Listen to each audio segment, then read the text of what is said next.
welcome to the meeting proper.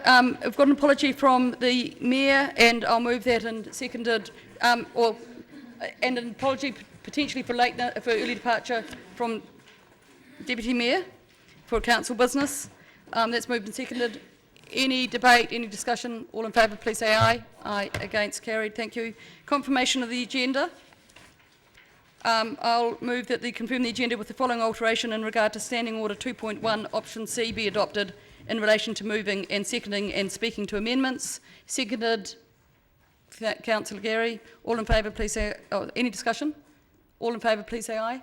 Aye. Against? Carried. Thank you. Declaration of interest, noting the amendments in the previous meeting of Council, or extraordinary meeting of Council, to be moved. Are there any other declarations to be made? I'd be surprised. Thank you. I'll move that the committee notes the amendments to the elected members' interest register attached and confirms the proposed management plan for elected members' interests. Thank you. Seconded, Councillor Hawkins. All in favour, please say aye. Aye. Against? Carried. Thank you. Now, Laura, welcome. Is this the first time that you've attended in this new role? I'm not sure. As Manager of Property. Thank you for your report. Do you wish to speak to it? Thank you. Questions on the Property Services Activity Report? Councillor Lafiso. Thank you, Madam Chair.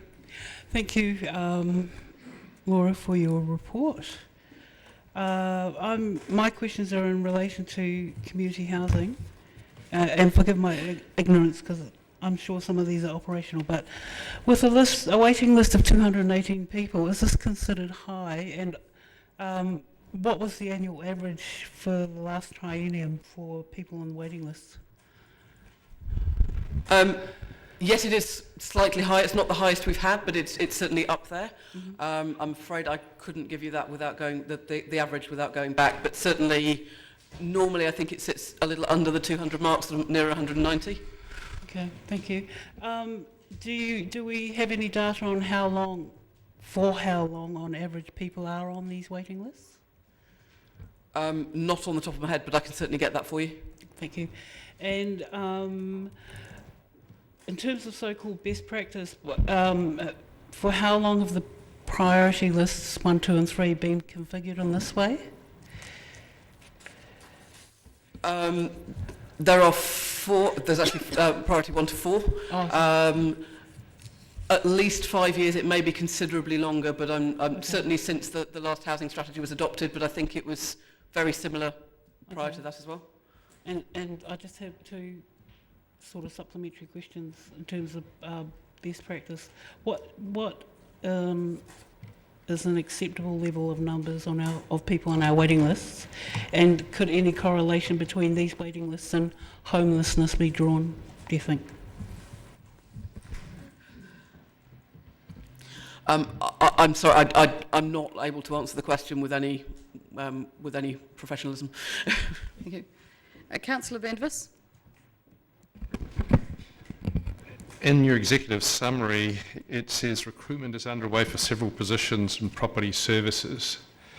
I understand that the number of staff in property services continues to increase, and wonder how you can justify increasing staff numbers at a time when we have recently decided to quit over the next 10 years $63 million worth of outside property. Why would we get more staff in when the amount of property that your department looks over is due to decrease significantly?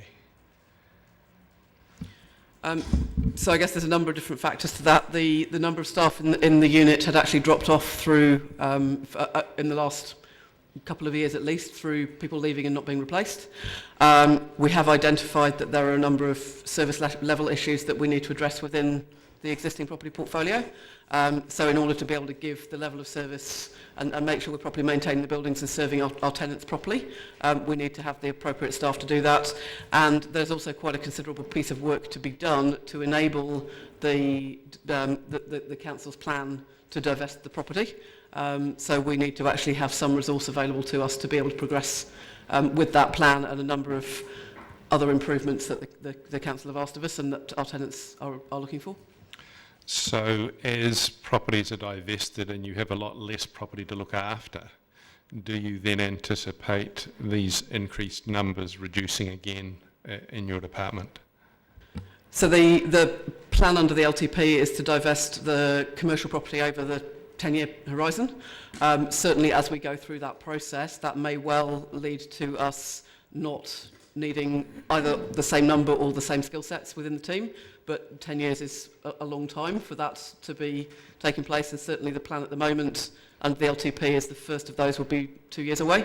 We are looking at whether we can bring some of that forward. But yes, obviously as the profile of the portfolio changes and the workloads change, we will need to reassess the staffing levels as we move through.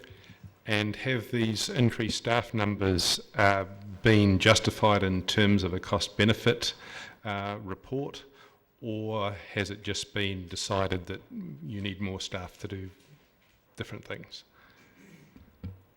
If you're asking for, have we said a staff member with a $70,000 salary is going to turn back $75,000, that's not been the way that the process has worked. No, it has been based on the pieces of work that we need to do to improve the service levels, and those have been approved as being good, just cause for requiring the additional staff.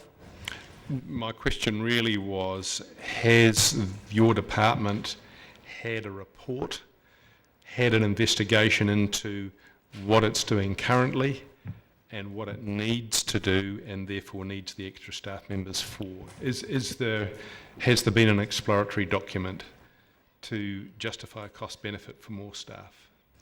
We have undertaken a review of where our current gaps are and what we need to do to meet the service levels that our tenants expect and to make sure we're properly maintaining our property, and that has been the basis of the additional staff that we need, yes. And is that review something that is going to be available to councillors on a confidential basis? Well, I presume that's an ELT paper that went as part of the budget. Is that correct? And I'm not quite sure what the policy has been in the past for ELT budget papers. Can I take this opportunity through the chair to make a request for that and let us know if we're able to see it? I'll note that at the last item of the paper. Thank you. Thank you. Okay. Councillor Lord? Look, I just had a question around page 17, point 15, Golden Block Limited have transferred the management of the Penrose building to Mary Hill. I'm just wondering if you can, Mary Hill Properties, I'm just wondering if you can enlighten us what the purpose and what that involved, who they are, for example. Golden Block is a company with 49% shareholding by the council, and they are, the Golden Block Limited own the Penrose building. Historically, Golden Block have contracted back to the DCC to do their property management for them. Earlier in the year, they decided that they wanted to take an alternative route, so we weren't in any way involved. This is the only reason it's in the report is because it changes the number of tenancies that we're managing. But Mary Hill Properties are a limited property management company. And so basically, they've just decided to contract to somebody other than the DCC for their work. Does that include the Wall Street Mall as well? No, it doesn't. It's separate entities. Yeah, it's the Penrose is the Starbucks, the building with Starbucks in, so it's connected to, but this isn't the Wall Street Mall. And upstairs is... Yes. Part of it. Yes. Sorry. Thank you for your report. I have a question. First of all, I just wanted to say that given there's been very positive feedback around the service level improvements for community assets and tenanted buildings in recent times with the increased number of staff, I was interested in just getting a little bit more detail on page 18 and the graph above number 17 to ask how, I guess the best description, how on top of that maintenance are you? Because I know it was a massive challenge, but staff have been working very hard as I understand it. Excuse me. So What you're seeing in the graph is predominantly the reactive maintenance request. So the tenant or the building occupier has made a request to us, anything from needing a light bulb fixed to a leaking tap to lots of different things. So the focus at the moment has been on those maintenance tasks, whether it's reacting to a request or putting in place maintenance plans for things that we should be doing every 6 months, every year to prevent things from happening. So we're relatively well on top of that now. What we are now starting to move into is understanding what the longer term maintenance needs might be, where you start to get into general deterioration that needs to be brought up to standard rather than something's just broken. And that's where we're starting to build up a picture of what those needs might be, whether they're maintenance or capital, and starting to pull that plan together. What we are seeing is a fairly significant number of buildings that have deteriorated to a point where their occupiers are concerned or not particularly happy. Now sometimes that's people's expectations need to be managed. So one of our next tranches of work is about trying to pull all of that together and understand what the priorities within that might be, and how far the budget will stretch to bring those to the standards that the occupiers might want and or that the council can afford. Thank you for that, and please pass on congratulations to the team for the work in getting to that point, because I know it's been appreciated by many. Thank you. Laura, paragraph 11 on page 16, 7 housing units unable to be tenanted due to repair work or being out of service. What sort of issues would take a house out of service? So 6 of those are actually in one block up near the old Rockery Hospital site. They have been out of service for some time because they need a considerable amount of money spent on them before we could re-tenant them, and we're reviewing whether or not they're a good fit with the kind of provision that we want, or whether or not they might be best used by another social housing provider, and us invest our money somewhere different. So that's 6 of them. And the other one is literally, at the time the report was written, somebody has moved out. We're in the window of time when one tenant moves out and you do some general upgrade work. So it's 6 that we've got out long term. And then depending on the time of the report, depends on whether somebody's just moved out. Okay, thank you. On paragraph 20 on page 18, there's 2 contracts awarded. I'd like to think there's a focus on Dunedin-based companies receiving these contracts, and I noted when I looked at Goldman, did have a Dunedin office. In SGC, I'm pretty sure have a Dunedin base, but is there a key focus when awarding contracts around our housing that they're to Dunedin-based companies? I mean, certainly for any service provision contract where we need a workforce here, and these would be perfect examples, we are always looking to make sure that they're going to have sufficient resources in town. Sometimes that means they've got an established presence, but sometimes it means they've got a commitment to establish a presence. There is some work going on outside of property around looking at how we give effect to the procurement policy requirements for Think Local, Think Social. So that's a separate piece of work. We're obviously mindful of those as we go through these, but for all of our service provision contractors, they have got to have a base of staff here as part of the contract for it to be practical. And you just made a comment there, I just want to get clarification. They've got an existing base of staff, or they're looking to start a new business in Dunedin and using the contract as a stepping stone to establish a base? Either of those 2 things can be true, and we're very aware of what's in the policy, but in terms of trying to assess what the local impact is, there is a question as to whether somebody who wants to establish a new business here is greater or lesser local benefit than somebody who has an established presence here. But that's something that is trying to be worked through elsewhere in council around how we interpret those and how we give life to them in our contracting frameworks. Okay, thank you. Commend you, Councillor Wiley, for adding paragraphs in and making it much easier for all of us to follow. Thank you very much. Councillor O'Malley. Thanks very much, Laura. I just want to ask a question around the South Dunedin hub. That's point 25 on page 19. In terms of the main hub, there's talk about using the gasworks and then as an ancillary hub. I'm just going back to just confirm on the September 26 council meeting that basically the library service centres, meeting areas, community hot desks and public toilets are proposed to be located in King Edward Street. Is that still the objective, that effectively the majority of the activity for this hub will be located on King Edward Street? So absolutely, we're still working based on the resolutions from council at that time, and exploring whether either or both of the sites that were named in that report are likely to be available. But is King Edward Street still envisaged to be the area where the majority of the services would be targeted? Yes, that was the resolution of council at the time. So yes. Yep. Thank you. Councillor Hawkins. Yeah, thank you, Madam Chair. My question's is also around some para 17 reactive maintenance. When I think of reactive maintenance, I don't tend to think of getting a new chair and a new keyring for staff, security tags and new furniture, etc. Is that helpful to include that in the data in terms of getting a sense of how much reactive maintenance is going on? It's an evolving picture, so it was only back in November that we were actually using a full maintenance management system that actually gave us the ability to start breaking that information up. So I think as we move forward, we'll be much better able to segregate the different work types.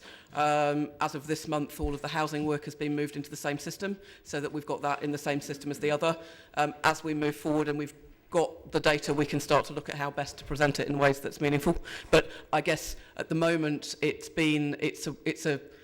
a query, a request that requires a short-term response and a reactive response, as opposed to something that is a recurring every 6 months job. But there is different forms of reactive work, as you've correctly identified. Okay, thank you. And my other question was around the program of building assessments, the condition surveys and seismic assessments. Am I right in assuming that if that's nearly completed, that will include the other projects listed here? For example, condition surveys and seismic assessments have been completed on the Civic Complex and the Edgar Center, and only leaky condensation susceptible skylights are the issue that was identified through that process at the Edgar Center. No, that's not quite the correct interpretation. So in terms of the seismic assessments, we had 4 outstanding buildings that hadn't had seismic assessments done, so they're being done. There's 2 different types of condition survey being done. So there's some buildings where we've had issues identified where we need to get in and look at those in detail, where they're getting a full condition report. On other buildings, we are basically using in-house staff to go and do a first look round for obvious issues, which is not the same as a full-scale condition report that would allow us to plan, the next 10 years worth of work. So unfortunately, our budget doesn't stretch to that level of condition assessment at the moment, but it is, as Councillor Gary was talking about, going out and having a look at a community hall and seeing those things that are clear to the eye, rather than the more in-depth surveys that some of the buildings have had. And which of those categories does the Edgar Center fall into? The Edgar Center has had a number of reports looking at a range of different aspects to it, so in its entirety we have a fairly good picture of what needs to be done with the Edgar Center. And is it more or less than partially replacing leaky condensation susceptible skylights over the hard floor court area? There are some other issues that have been identified, but the condensation is the one that we're actually physically addressing in the short term. Will we get an idea of what those issues might be at some point soon? I'm sure you will do at some stage. I'm not sure what the time frame is for that discussion. Thank you. Thank you, Councillor Erler. Hi, Laura. I'm just asking, what's the status of insulating and making sure our community homes are sort of nice and warm and cosy? A number of them have been done. I am not completely sure of how many need to still be done, but I can certainly get that information and circulate it to councillors. I I don't want to prejudge the answer, but I understand that there may be some difficulty in doing. It depends what you consider insulation, being roof or walls. But I had understood that there were some issues being able to do all of them. But I may be wrong. I think it's probably wise that I go and get the correct answer rather. And the other question was, when you're looking at conditions of our properties, are you doing sort of like energy assessment as well? There have been some that we've done energy assessments on. At the moment, our priority is more around the physical aspects than some of the more sustainability aspects, other than where there's been a particular reason we've needed to look at that. Okay, thank you. Last, Councillor Wiley. Thank you. Laura, paragraph 29, next steps. Complete implementation of a new IT system is coming up. Can you expand upon that a little bit?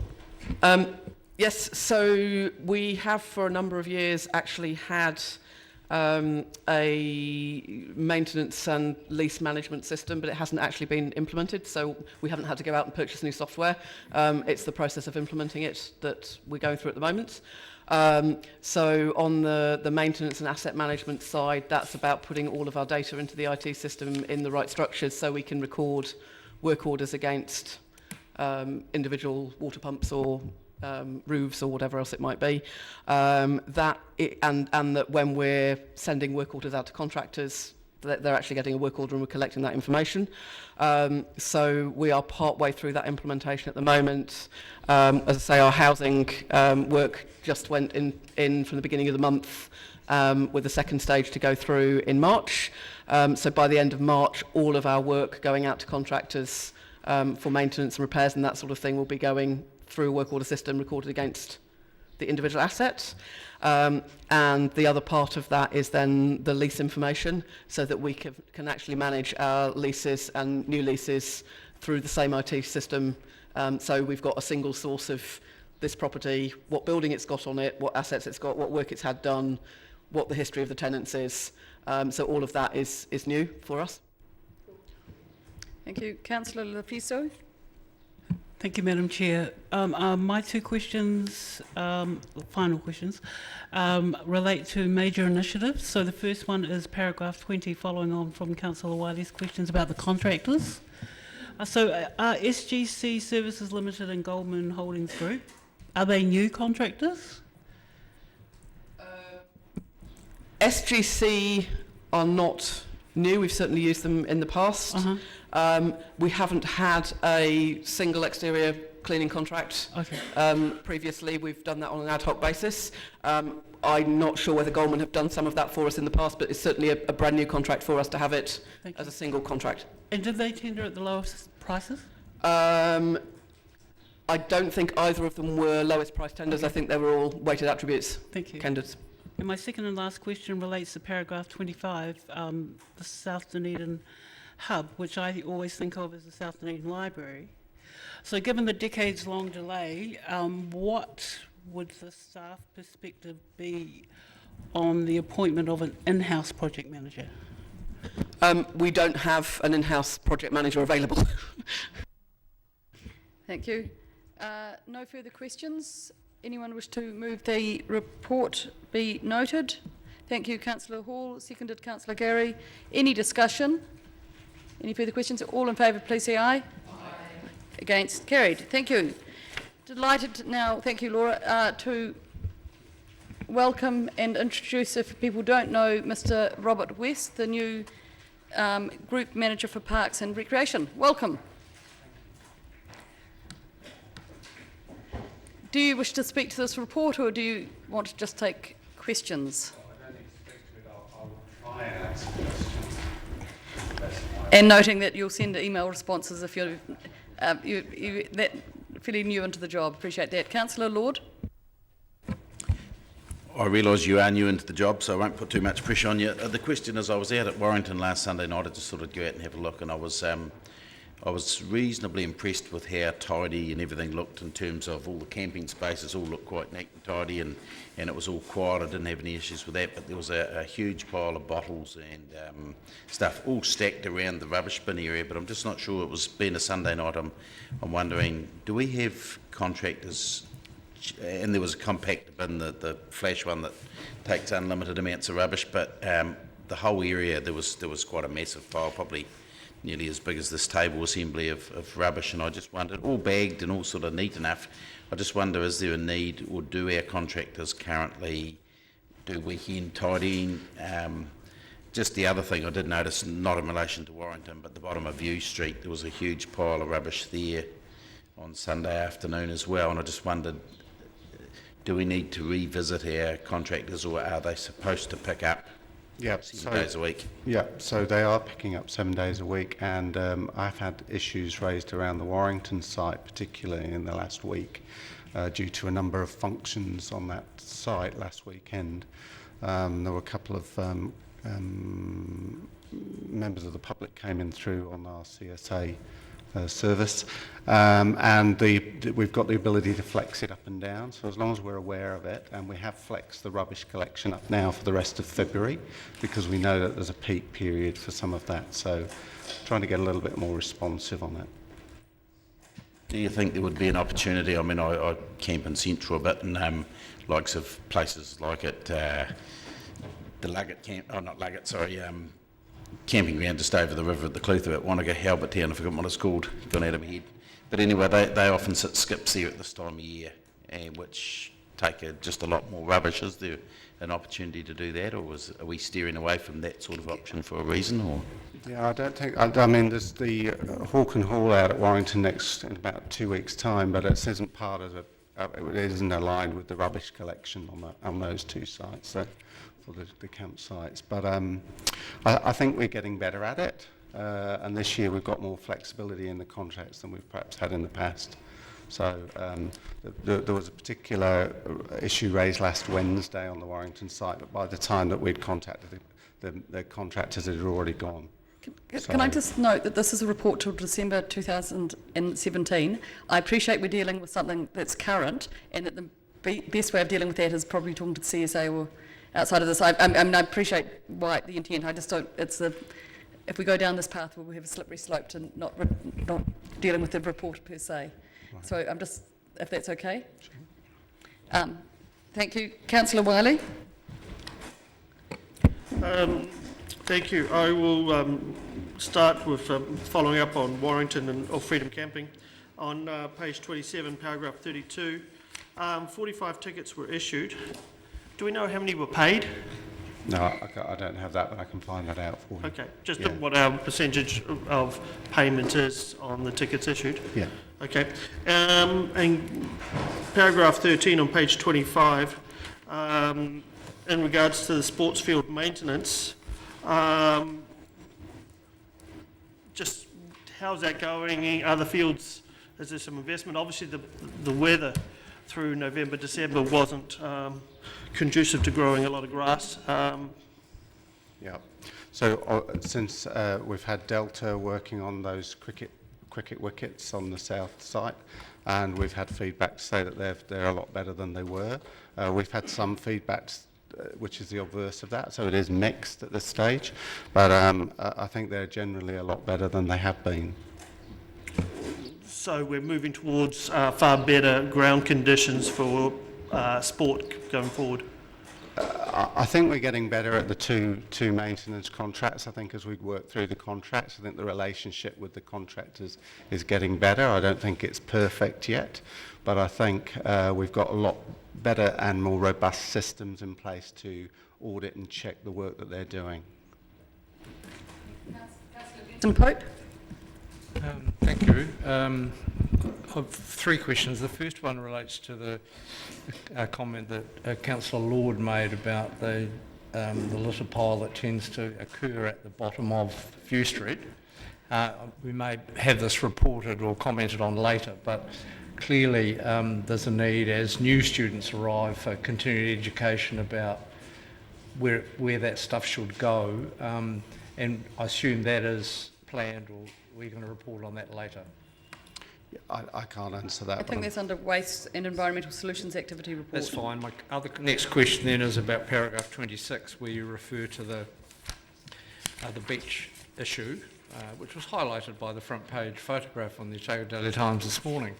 Now that we appear to be able to make some progress about that, can we have confidence that the council's decisions about the signage and vehicle access on beaches are going to be actioned in a timely way?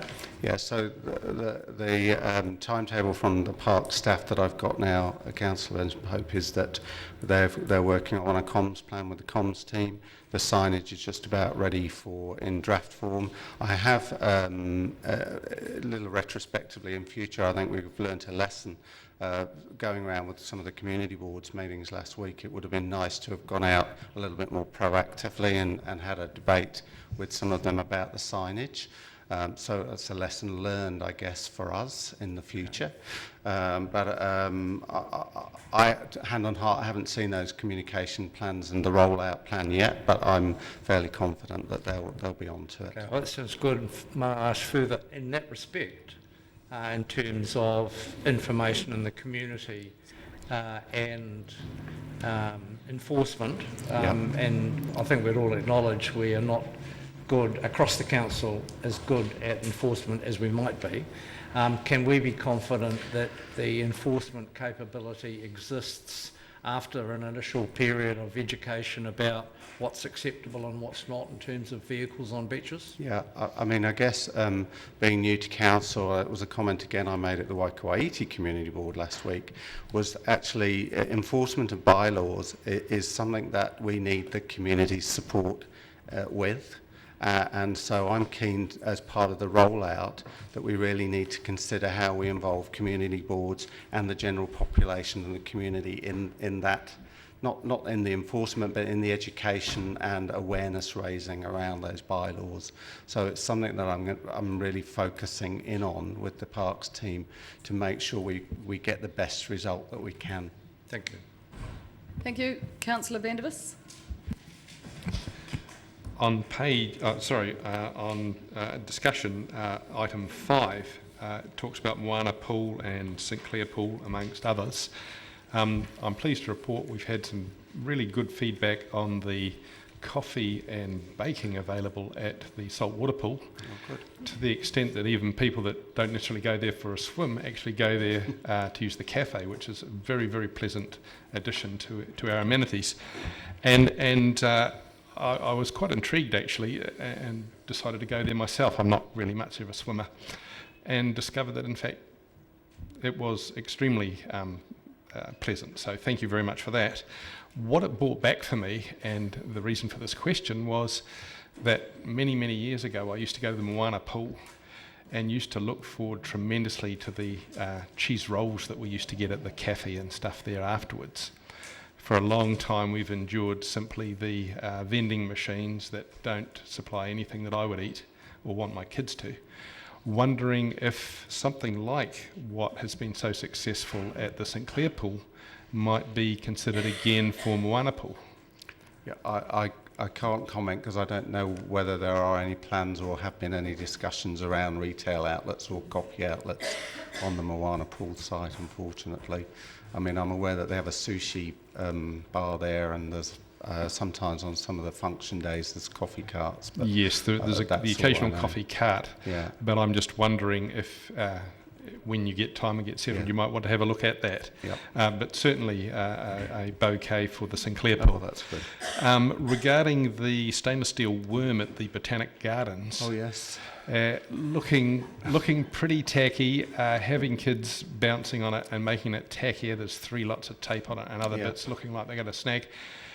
This has been ongoing for a few years now. I'm wondering, would it not be simply a permanent solution just to fill it with concrete and not have any of these maintenance issues with it?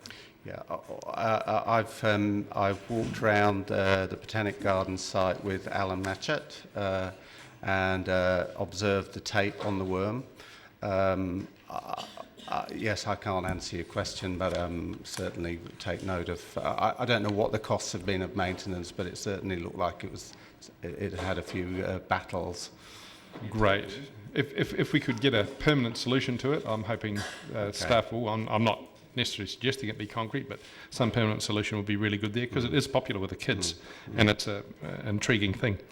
Regarding the Mosgiel pool, which appears on page 27, and the Trust working with their continuing fundraising efforts, have you or are you aware at this stage of any possible start date? Have we got to a point where there is a preferred time, a line in the sand where it's possible that this pool might actually start being built? Sure. I think there was a meeting this morning that Jim attended that may, and Conrad and Conrad and Chris chaired it.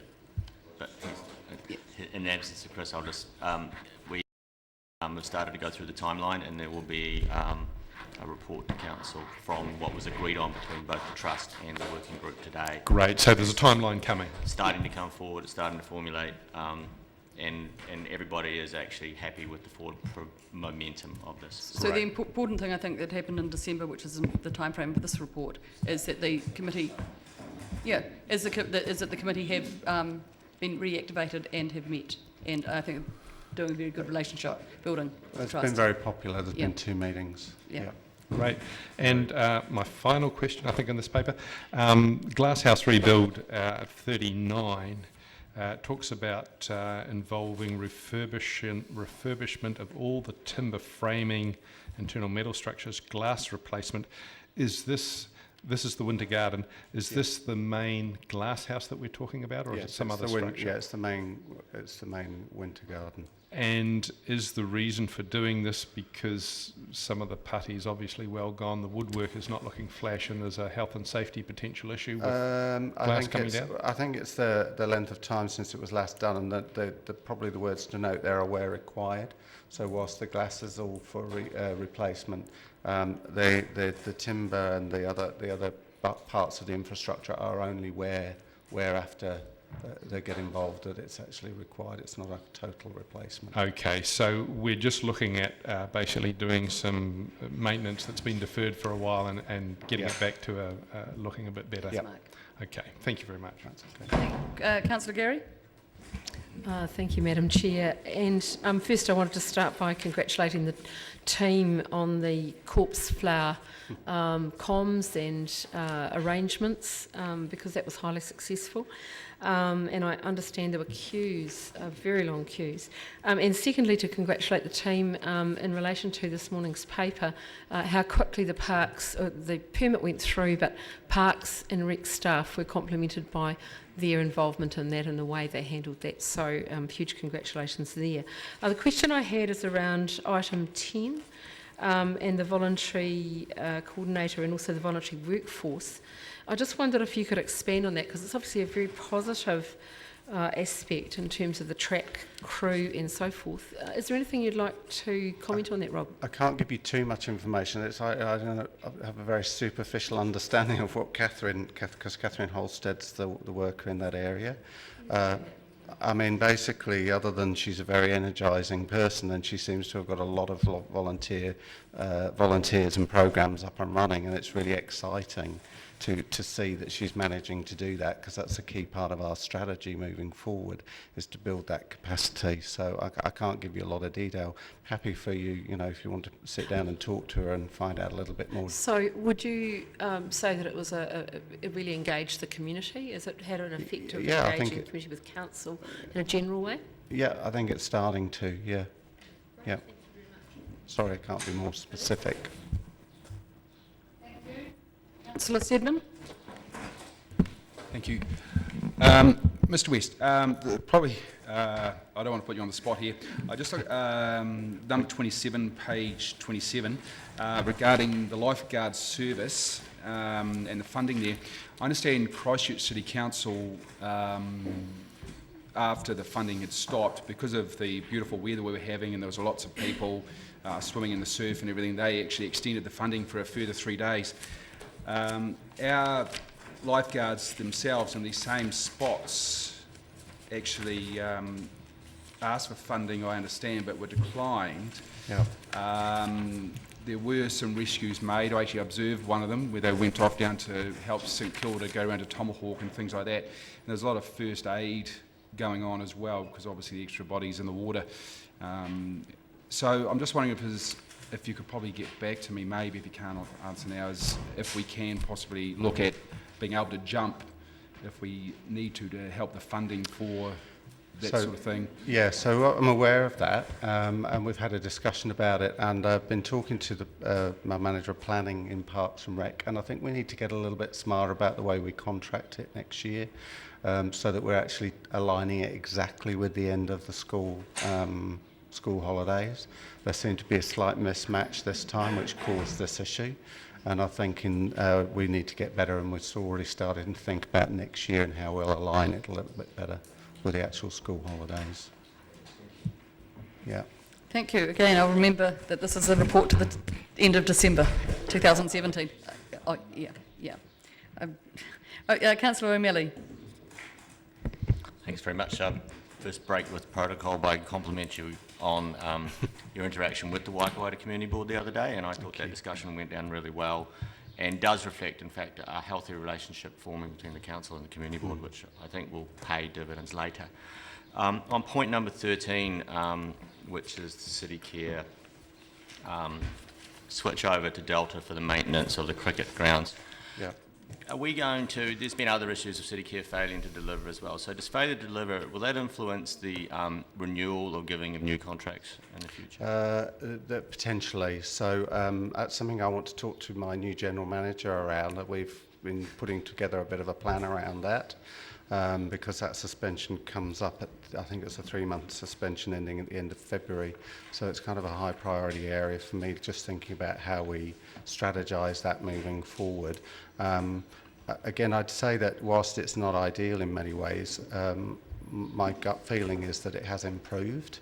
Doesn't, you know, I think the way that we've managed and the way that we interact with those contractors is improving on a day-to-day basis. But we still need to sit down and think about how we're going forward with it. Right. And it's on my work list. Excellent. And a topic that's always favourite and close to my heart, number 32, freedom camping. Oh, yes. As Councillor Lord pointed out, there's actually Warrington is to some extent operating okay, but the people of Warrington, there are a number there who are saying that the burden is heavy with the number of people. What are our next steps going to be? This season's over, pretty much. It will be over in time, but bylaws-wise. Yeah, I mean, people will be aware that we've been doing quite a lot of work to enforce the bylaw on the Warrington site and to some extent on the Ocean View site. Yeah. I guess that's a hard one for me to answer at this stage, but the numbers and volumes have been high. No higher than last year, but they have been high. When I say the season's over, I don't mean the season this is over, but in relationship to how to respond to the season, we won't be able to respond in time before the end of the season. Yeah. So I would hope that we're anticipating the start of next season. Yeah. And we'll be working along those lines, I guess, is my question. Well, we continue to look at how we manage freedom camping within the bylaw that we work within. So Hi, thank you. So from my perspective, we'll be reviewing the numbers that we've had this season compared to the last 5, and then we'll be seeking direction from Council. As to whether you want a new bylaw or... A new bylaw, but where you want to go freedom camping for the City of Dunedin as a whole. Yep. Thank you. Councillor Lord.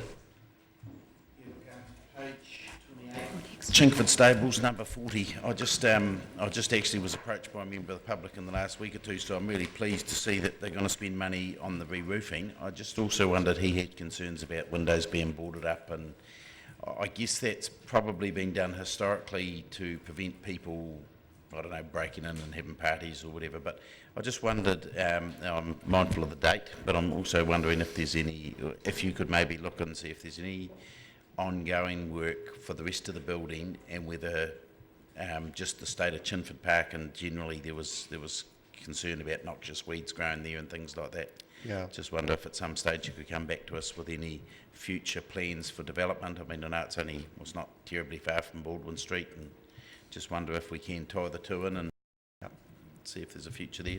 Okay, noted. Thank you. Councillor Hawkins? Thank you, Madam Chair. I can only assume Councillor Stedman wasn't asking questions about funding for St Clair Surf Life Saving Club earlier. Good. I have two questions. One, first, congratulations to the Botanic Garden for retaining their 6-star rating. Just seeking assurance from staff that they're not intending to go down the Hamilton City Council path of charging entry fees to our civic garden. Not that I'm aware of. Good. And secondly, it's a question around playground improvements, and as opposed to maintenance, which has essentially been the status quo for as long as I've been here. Is there a program of prioritising that work, and what, if any, political input has been entered into prioritising where the improvements might be occurring in our playgrounds? Setting aside his interest of a father as a 2-year-old, but that's fine. So my understanding... Adult playgrounds are equally as valid. So I went out with one of the parks officers just to see what they do, and was asking kind of similar questions as to how they prioritise playground A over playground B, or whether the equipment in this playground needs doing before this one. I haven't got to the bottom of that one yet. Yes, obviously in the long-term plan there's quite a piece of money in there for playground replacement and upgrades. What the detail and how they prioritise within the department, I can't honestly tell you the answer to that, but I'm happy to look into it. So just noting that none of that capital budget for this financial year remains unspent at this point. Yeah. Is that Until you've figured out? So there's a tender that's just gone through to ELT for improvement on quite a big piece of work for playground upgrade. It's just sitting with the ELT. So, and that outlines where that money will be spent. So it's sitting, and don't quote me on it because I haven't got it in front of me. There's about 8 or 10 major items on that particular tender and procurement process that's currently going through, and it's scattered across equipment across the city. Okay, thank you. Thank you, Madam Chair. Just back to the item 39, the winter garden. It would appear from what you were saying that we can be comfortable that refurbishment of the wood means refurbishment of the wood, but can you confirm that there are no plans or possibility even of replacing the current wooden structure with aluminium or anything else? I don't have the level of detail as to how that would occur, and I don't know what the knowledge, the heritage value of it is. Or well, I mean, there is that, and I can recall. I think this refurbishment last happened in the 90s. Yeah. And the issues around the heritage value of the building. We know it's a difficult environment with the humidity inside and difficult to access, but I'd like confirmation in due course, please, that the timber will be replaced with and there'll be no other inappropriate materials used. And I have a further question which relates to the earlier item 31 about the all-weather turf project at Logan Park. Yep. There was some information in the newspaper about this the other day. Can we assume that this is all running on the budget that's been circulated to us and everything's looking hunky-dory? So we had a meeting with Football South on Friday, just to get an update on where their costings are. There have been some potential cost increases in that project. They've been successful in raising that $3 million. They've got that all committed. But there are some pressure points within the budget which we need to work through with them, and they're looking at alternative bids for funding from a variety of sources. Okay, but at this point there is no suggestion that the $1 million that we've already committed should change in any way? Not at this stage, no. We're working with them on that project to make sure that we deliver on it within And the there is confines of an enigmatic comment in the last line that talks about what you're telling us. Yep. That these matters have yet to be finalised. It may require a further report to council later this quarter, which led me to asking the question I Yep. just asked. Yep, yep. So, I mean, I think it would be good manners to put a report to council, give you an update on a project of this size anyway, regardless of whether the budget goes above that $1 million or not. Okay, thank you. What the form that report takes is yet to be determined, but this very impressed with Football South's work, bearing in mind that when they presented to council originally, they did it in very short notice with that FIFA bid. They're doing a really good piece of work on looking at the costings and where they get the money from. Thank you. Thank you. Councillor Elder? Hi, thank you, Chair. I've got a couple of questions. One is actually just a curiosity one, and that is the Mount Cargill walking track has been completed. Which one's that one? Is that the one? got me on that Which one. paragraph are you referring to, please? Oh, paragraph 15. Thank you. Yes, I can't answer that. I'll find that out for you. Oh, don't it's know just that I do level a of lot of detail, walking. Sorry. Yep. And I was just wondering where the Fraser's Gully track was at, Yes. because it drops down from Brockwell there, Yep. and a great shortcut for people walking to. Yeah, so there was a discussion at the West Harbour Community Board about that last week, and we're trying to, my understanding from the parks officers is that there's a concern about the stability of that track, given that I understand there's been slips in the past. So we're commissioning a geotech report on that just to make sure that when we do upgrade it, it's done properly.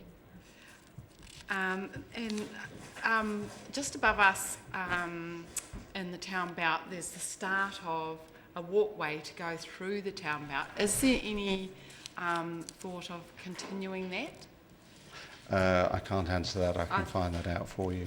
That's okay. And one more question. The St Clair hot water pool is fantastic, but I had someone ring me and say that they have someone who can't walk very far, and they had to go 3 times around the block to find a park. Right. I think it's sort of a symptom of the success of that area. Is there any, I know it's sort of unrelated, it's transport, but is there any thought to more parking in that area? I can't answer that, but I'm happy to look into it. I'll have a conversation with Richard about that, but I don't know the answer to that one. Sorry. Thank you. Thank you. Councillor Lefiso? Thank you, Madam Chair. Thank you, Mr West. This question is tangential, I suppose, to Councillor Hawkins' questions about playgrounds. Forgive my lack of concentration, but you haven't visited all the playgrounds? No, I That's okay. haven't. No, That's I, all really, right. I no, thought will. you had it, I but I'm- probably will at some just point, checking. but not. Yeah, I just wanted to. Yeah, I'm aware of refurbishment or renovation of the Nairn Street Kaikorai playground, which Right. is looking great. The only thing that I'm aware of from residents' complaints last year is that there is no access for parents in wheelchairs, so they can't actually get down to the playground. They have to view their children from the street. So Right. can you factor that in, please, at some point? So I'm happy to look into that one and get back to you. Thank you. That's a bigger piece maybe of having accessible playgrounds generally, noting Yeah, them. yeah. Yep, thank you. Councillor Hall? On page 28, your asset renewals. For Chingford Park, has there been any investigation into taking the hoardings down on the windows and putting security cameras? I can't answer that, but I'll look into it for you. Sorry. It's a nice building and all, Yeah. all these hoardings all over. Yeah. Thank you. Thank you. Councillor Lord? I think that was a follow-up question from yours.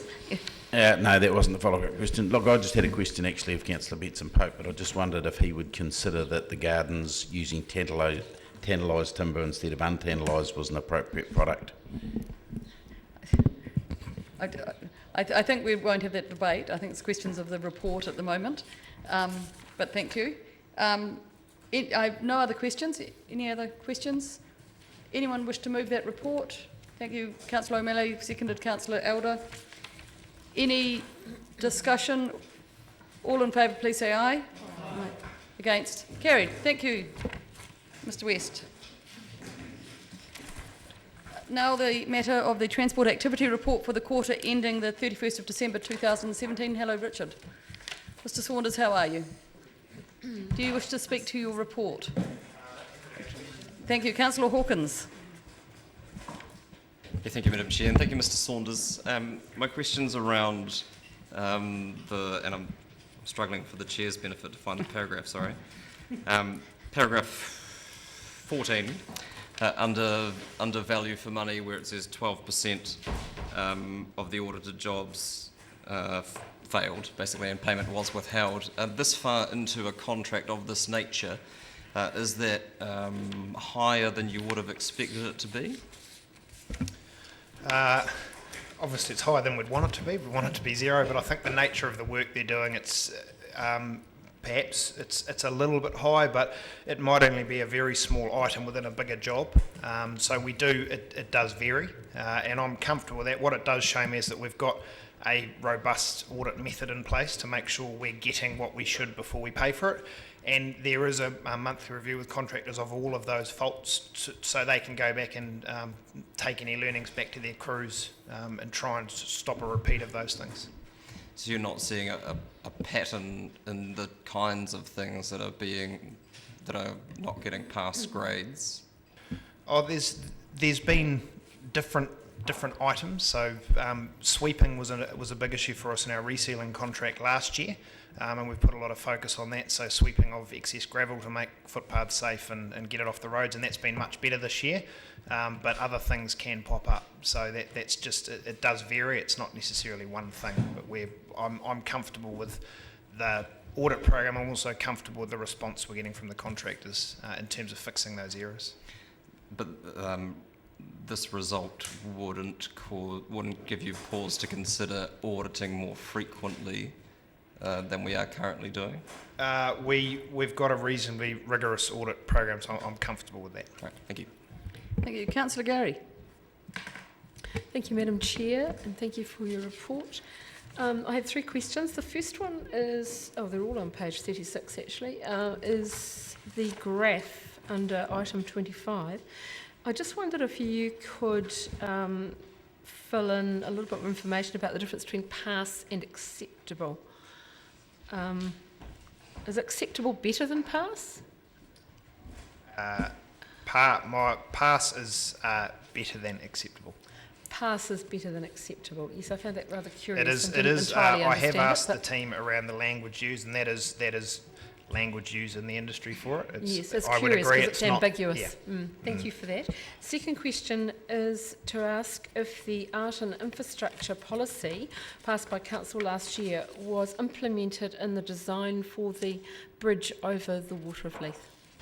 Not specifically, because that project was already in train. We do have good conversations now with the team looking after that policy.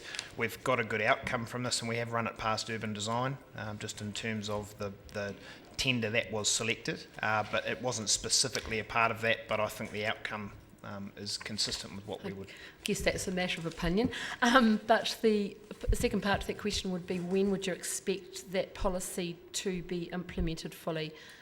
So our projects that we're undertaking now are reviewed by the Art and Infrastructure working group that's been set up, just to look for opportunities. So that would include the Peninsula Connection project? The Peninsula Connection's another one we'll have to do independent, because that was well underway as well, but again, the nature of that project means we've got time to go and have those discussions with the group. So my final question, and probably the biggest question, is I read very carefully the wording around the Peninsula Connection Safety Improvement Project and the timing. You'll appreciate there's a huge amount of anticipation out in the community, and you'll also appreciate that for some of the communities under the old timetable, they would have had their project done by now. I think most people in the community, and I am leading up to a question, Madam Chair, accept that the city to peninsula part was going to be first, given the level of accidents. However, you'll appreciate there's been an accident as recently as last week that totally blocked the road and there were injury, I understand.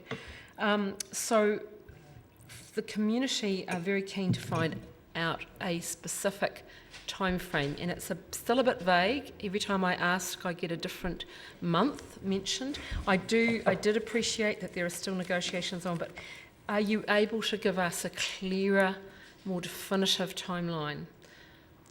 Not at this stage. So the position at the moment is we've gone out for tender. We've got a preferred tender we're negotiating with, but there are a project of this size and the budget we're dealing with, there are still some budget issues we're working through with that tenderer, and until we're at that point and have a confirmed program of works, we won't be able to give a exact start date, other than to say we acknowledge we're already running months behind where we had hoped to be, so therefore the sooner we can get it started, the better. So my final question, and I'll preface it with I was very interested to read, once work is underway, a decision will be made about the possibility of multiple sites operating. I think the community will find that very encouraging. When would you expect to have an announcement of the time frame? Because the negotiations clearly won't go on forever. I think we will have an announcement within the next 6 weeks. That's extremely helpful. Thank you very much. Councillor Lafiso. Thank you, Madam Chair. Thank you, Mr. Saunders. I'm referring to paragraphs 24 and 25 for my 2 questions. In terms of the health and safety audit, the use of an out-of-date TMP handbook, how out of date was that? Sorry, I'd have to go back and find out that detail, Thank you. Councillor. And paragraph 25, it's expected that the contractor will address these issues within 1 month. So if they do not, what are the consequences, whatever? So the consequence of that would be that they would receive further penalties within their key performance indicator framework, which affects their contract. Thank you. Thank you. Councillor Lord. Yeah, Richard, I've just got a... I'm noting that over the page on page 15, item 15, you've got that there's a robust contract monitoring process, and I understand that, and that you're not paying for work that's not done. What I just want to know a wee bit about, for example, the mud tanks. Now, how does the process work? So obviously on a year that you get a lot of storms, you're going to have a lot more need for cleaning. So how do we work it, and how do we have flexibility for a season where you might have a lot more storm events? I'm just mindful of the fact that 87% of the mud tanks are meeting their specifications, but also note that the numbers being cleaned is down because there's only one truck in the city, and I don't want to get into a situation, okay, it's one thing to only pay for what's done, but it is actually pretty important that we make sure that what needs to be done is being done. How does your contract specify?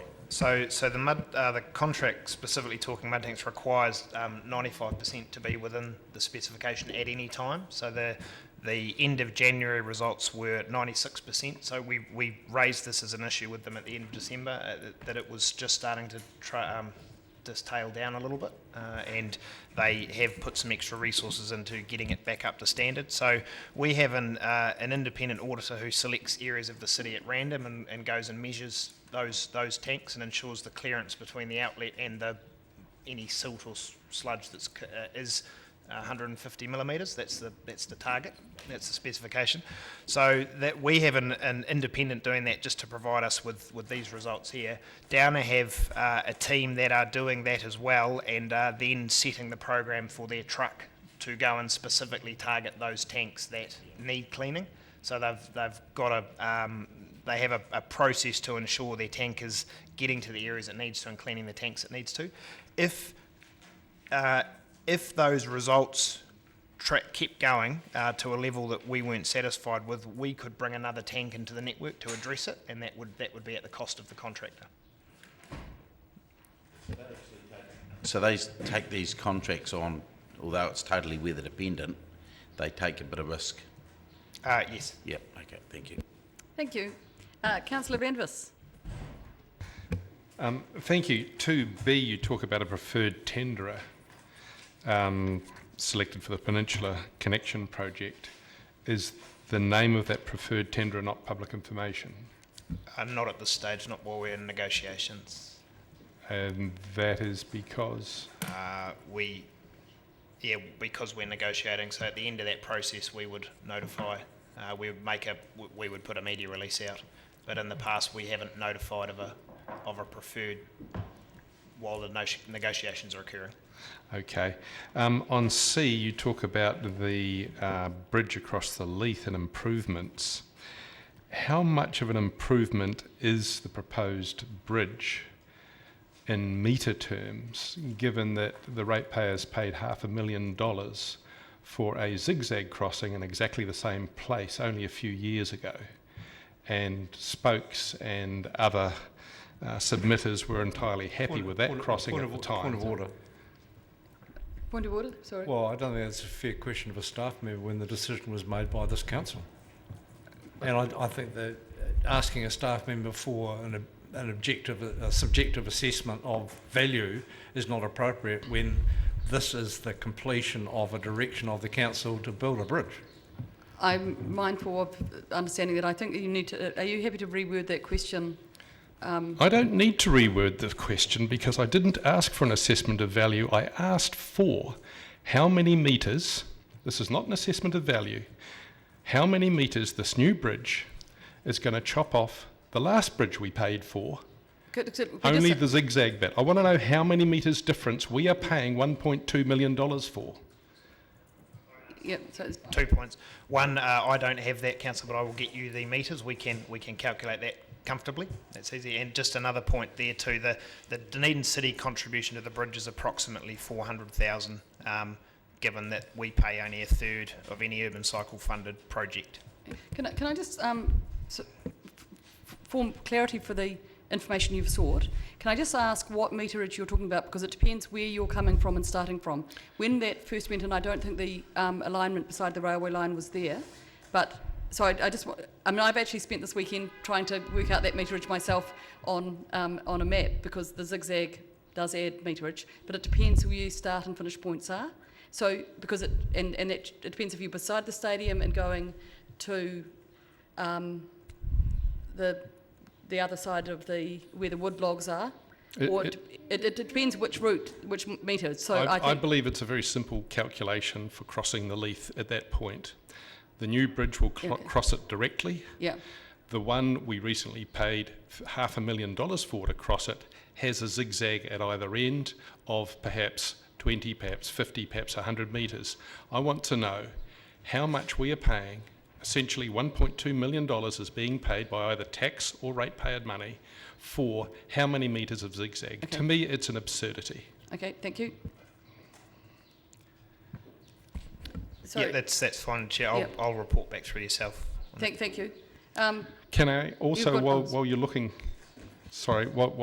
at these issues, I'd also like to know how many metres of main trunk line it is intended to move sideways to allow cyclists to go under the Wycliffe Street overbridge rather than round it, and why we are spending $1.5 million to do this.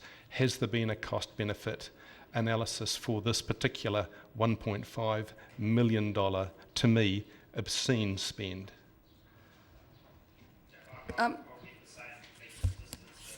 Point, as I said, this decision's been made at a previous meeting. We're now giving effect to that, but I will find the metres distance of track that's proposed to be moved.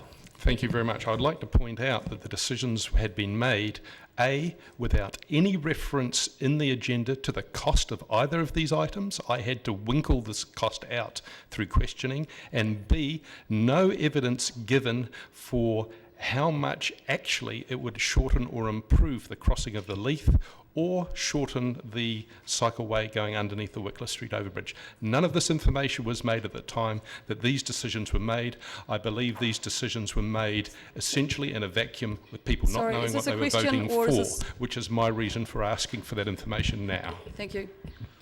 Councillor Newell. Thank you, Madam Chair. Paragraph 39, regarding the installation of the roundabout and amenity improvements at St Clair. There's been mixed reports in the media. Are you happy with, and have you had any feedback from the bus drivers regarding the roundabout, and are you happy with its function? Yes, we're happy with its function.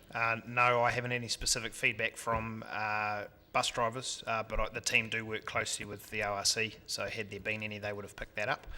As far as other feedback goes, we did have some comments around the installation of what are commonly courtesy crossings as opposed to zebra crossings, and using the brick to delineate those. But the creation of 3 of those as opposed to the 1 zebra, and again, the speed of the traffic being slowed through that area, we've had positive reports on that, but we will continue to monitor it.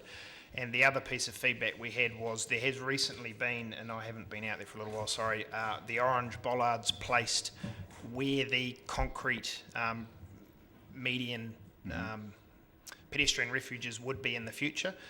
Those orange dividers are a temporary thing to test where we're putting them in the lane width. So when we do put concrete on the ground, we put it in the right place, and we don't have to go back and do it a second or third time. So they are only temporary. We get feedback from buses, we set the cameras up and have a look how it's operating, and then we'll go and install the permanent infrastructure.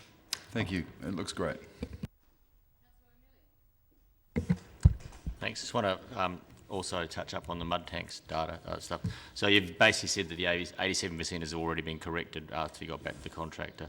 It was corrected in the January measures, report. but we need to see the long-term pattern of compliance for that one. Which obviously gets rid of my first question, which is 87% acceptable? But I do have a question around the contract itself. Is it a standalone contract? Can you price that alone, or is it bundled in with other contracts? It's within the overall maintenance contract. Because I do believe in the pre-contract days, there were just 2 trucks that just went around randomly going, not randomly, but on a scheduled thing, and they were obviously hitting at more or less twice the frequency that you would expect a single truck to hit at. So in terms of cost effectiveness and the recognition that this is quantal, you can only go 1 to 2. You could bring a truck in and out, but it's unlikely. Number 11 says that we'll be on 1 truck, and we feel that this will be sufficient. How will we be monitoring that? And if it is not sufficient, will we be looking at the concept of 2 trucks? And then in that regard, are we getting good return on our investment through this contract system? We are. The contractor has taken on the contract needing to achieve the specification of 95%. So if the second truck is required, that would be at the contractor's expense. Because they need to demonstrate to us they are keeping them at the appropriate compliance level. So the risk essentially has been taken on by, in this case, Downer. The other thing we're doing differently is the amount of data we're gathering is it's completely different to there was very little data previously, whereas we now get every time a tank is visited, the date, how full of sediment it was, whether it was cleaned or not, what the next action would be, whether it's faulty. All of that is now stored on a map, and we can select any tank anywhere in the city and find out when it was last visited, what sort of condition it was in, when it was last cleaned, and from that the contractors can target their cleans much better, so they don't have trucks visiting tanks that have no material in them. So we're comfortable, we're not entirely satisfied, and it's something that's still very much top of a lot of agendas when we have our regular catch-ups with Downer. And we're happy with the cost of that service? Yes. Okay. Councillor Hall. Page 35, item 18, illegal dumping. A lot of these people pull up to fences and throw all the rubbish over the fence, or pull up to a gate and throw it over a gate. Now, the council's policy was if it's on private property, they won't pick it up. If it's obviously been dumped over the fence, is that the council's responsibility or the landowners? I won't speak to that, Councillor. I'll leave that for the next report. This dumping refers to dumping within the road corridor, which the transport contractor is responsible for. But I'm not sure about the answer to your question, sorry. Yeah, because on several occasions I'd rung them up and they said if they're over the fence they wouldn't touch it. Yeah, so we'll deal with that under Waste Solutions. Thank you. And page 37, item 39, the installation of signs on Bourne Street. Are you looking at shifting those white signs that says not suitable for camper vans? So not to my knowledge. The piece of work still to happen on Baldwin Street. The signs were only ever intended as a first stage in trying to control what was a safety issue and just an amenity issue for the residents. There is a larger piece of safety work that is on the schedule for our safety team to deliver within the next financial year, and that will look at whether those signs could be better placed or bigger or more of them. Well, as you drive up the valley opposite the school, it's got Baldwin Street 200 metres, and then you get up to the hospice and it's got Baldwin Street with an arrow, and the white sign is under that. Right. But if there's camper vans parked outside the hospice, you can't see it. Right. And what you get is the camper vans turn into the street, and here's a white sign to say no, not suitable camper vans, and of course they block North Road. Thank you. Councillor Benson-Pope. Thank you. Councillor Steadman. Thank you, Madam Chair. Thank you, Councillor Newell, for your question, which actually brings me to those temporary items on that. When are they going to be non-temporary? I'd have to go back, Councillor, I'm not sure. Thank you. Any other questions? Thank you, Councillor Elder. I just, the question I referred to Parks and Rec actually was, I had someone talk to me about going around 3 times around the block and someone not being able to get to the saltwater pool. Is there any plans around increasing parking in that area, because it is really congested?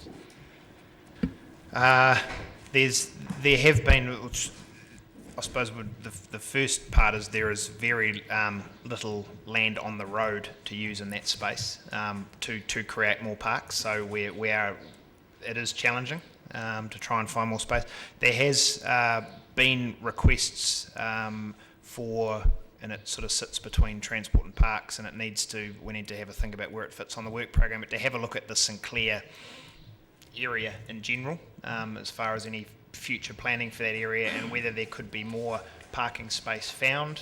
There were comments during the closure, when we had to close the esplanade while we're doing the roundabout work, there were comments around whether or not that piece of road could be permanently closed. So therefore, how would the rest of the St Clair area operate? There's some reserve land that's been talked about for some time as potential for different use than what it is at the moment. So there's a whole number of things in that St Clair precinct that would need to be looked at, and car parking would fall out of that. But as yet, it's not on a work plan, so it would need to be one that was looked at into the future. Okay. And the other question was just around South Dunedin again. All those extrusions for the cycleways, are they being looked at for taking them out? You know, the ones that were put in and so got in the way of traffic. Yeah, so all of the work on the remediating intersections in South Dunedin has been completed now. Oh, cool. Yep. Thank you. Apologies, Councillor Lord, I took your name without giving you a chance to ask your second question, sorry. Richard, mine was just item 34, the LED street lighting installation. Now, about a year ago, I thought there was talk of quite a major subsidy that was, and I thought it was for the 17-18 year. Are we at risk of missing that? Like, is it?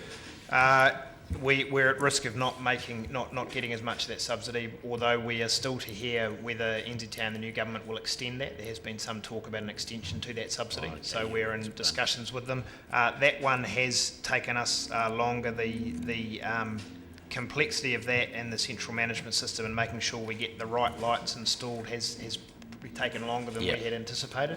But we are very conscious of the increased subsidy and making sure we make the most of that, and also the discussions with NZTA and hearing central government's position on potentially extending that time frame. There's a number of councils in a similar position. Yep. Okay. Thank you. So we'll send that information out as soon as we hear.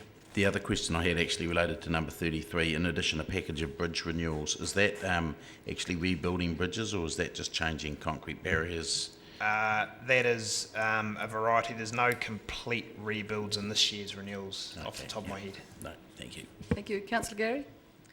Thank you, Madam Chair. I just had a question following on from Councillor Elders, and It was around disabled parking, because St Clair is an area where often people who have elderly folk will take for a drive, or somebody that's disabled, in terms of interacting with the ocean, and just a beautiful place to be for someone who perhaps has got limited mobility.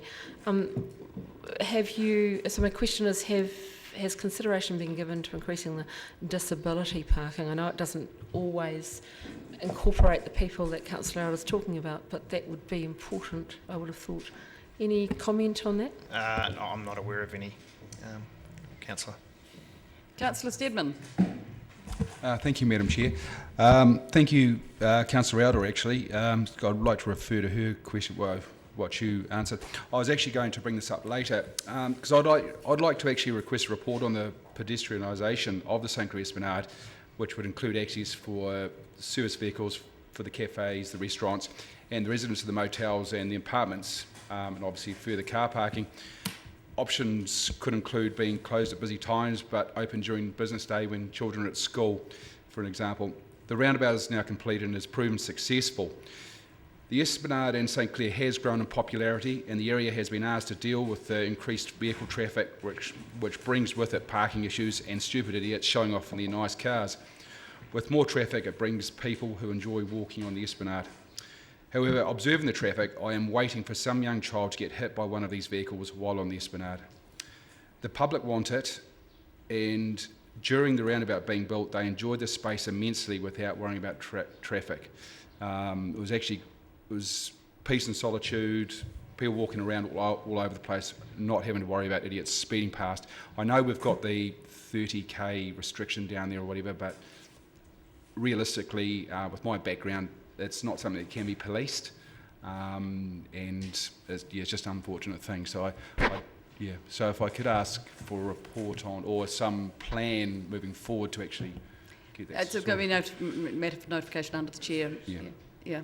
I will put it there. Isn't that so? Yeah, isn't that so, Mr. Bazette? Thank you. That is the end of questions. Does anyone wish to move, or anyone wish to move that report? Thank you, Councillor Lord. Thank you, Councillor Hall. Any discussion or debate? All in favour, please say aye. Against? Carried. Thank you. Waste and Environmental Solutions Activity Report. This will be the last report, and we'll take a break because it's been 2 hours, just briefly. Yes. Unless we get a long list of questions, in which case we will be breaking. I'm sorry, it's for staff. Hello, Mr. Henderson, how are you? Are you wishing to talk to your report, or are you having just to take questions? Thank you. Councillor Hawkins. Yeah, thank you, Madam Chair. Disappointing not to see it canvassed in the period of the report, the period that the report covers, but more concerning perhaps its omission from next steps and areas of focus for the current quarter. Just trying to get an update maybe from staff as to where work is progressing on the future of the Green Island landfill, which I would have thought would be a fairly major project for this department, but isn't mentioned in this report once. That would basically be, it's a massive piece of work. We have a workshop penciled in with yourselves on the 6th of March to actually discuss exactly what the expectations are of council in regards to the existing landfill, provision of all services for waste in the Dunedin region, and any potential replacement landfill. That was meant to be earlier, but it was kicked off by an earlier date by other issues. But under paragraph 45, that would be an area of focus for the next quarter. So an omission from the report, perhaps. That's okay. Thank you. Mm-hmm. Yep. Councillor Gary. Thank you, Madam Chair. Thank you, Mr. Henderson, for your report, which is very thorough. I just wondered if any thought had been given, given that in the next steps the student education features, whether any thought had been given to the workshops which are mentioned further down, the Love Food, Hate Waste, the workshops to be held in the university area, because I think our students are very mindful of those kinds of things, and I just wondered if that had been included in the program. It talks about community halls, but doesn't mention the student area.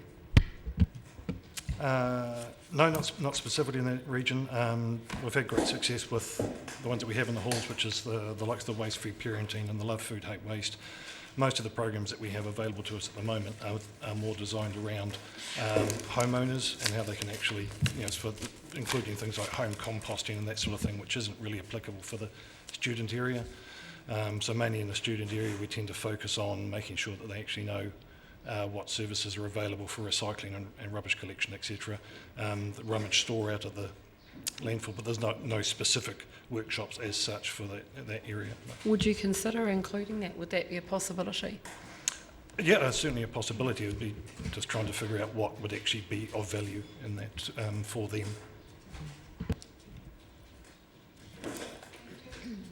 Councillor Benson-Pope. Just a question about the recycling bin inspections in the 1, 2 or 3 in paragraph 34. Is there any trend that's available from where the multiple inspections had to happen in terms of different areas of the city? There's no specific data. What we basically worked off, where we targeted, was anecdotal evidence from the drivers of the actual Vora waste trucks that actually do the collections. We went off their anecdotal data of where they think there were problems, and those were the areas we targeted to start with. We've had obviously quite a lot of success with that, so we're going to continue that into a full-time program of ongoing inspections. I'm not sure, does that actually answer your question? Not really. I'm just wondering if there was any particular area of town where there was higher likelihood of multiple inspections needed to actually sort what was going into those bins.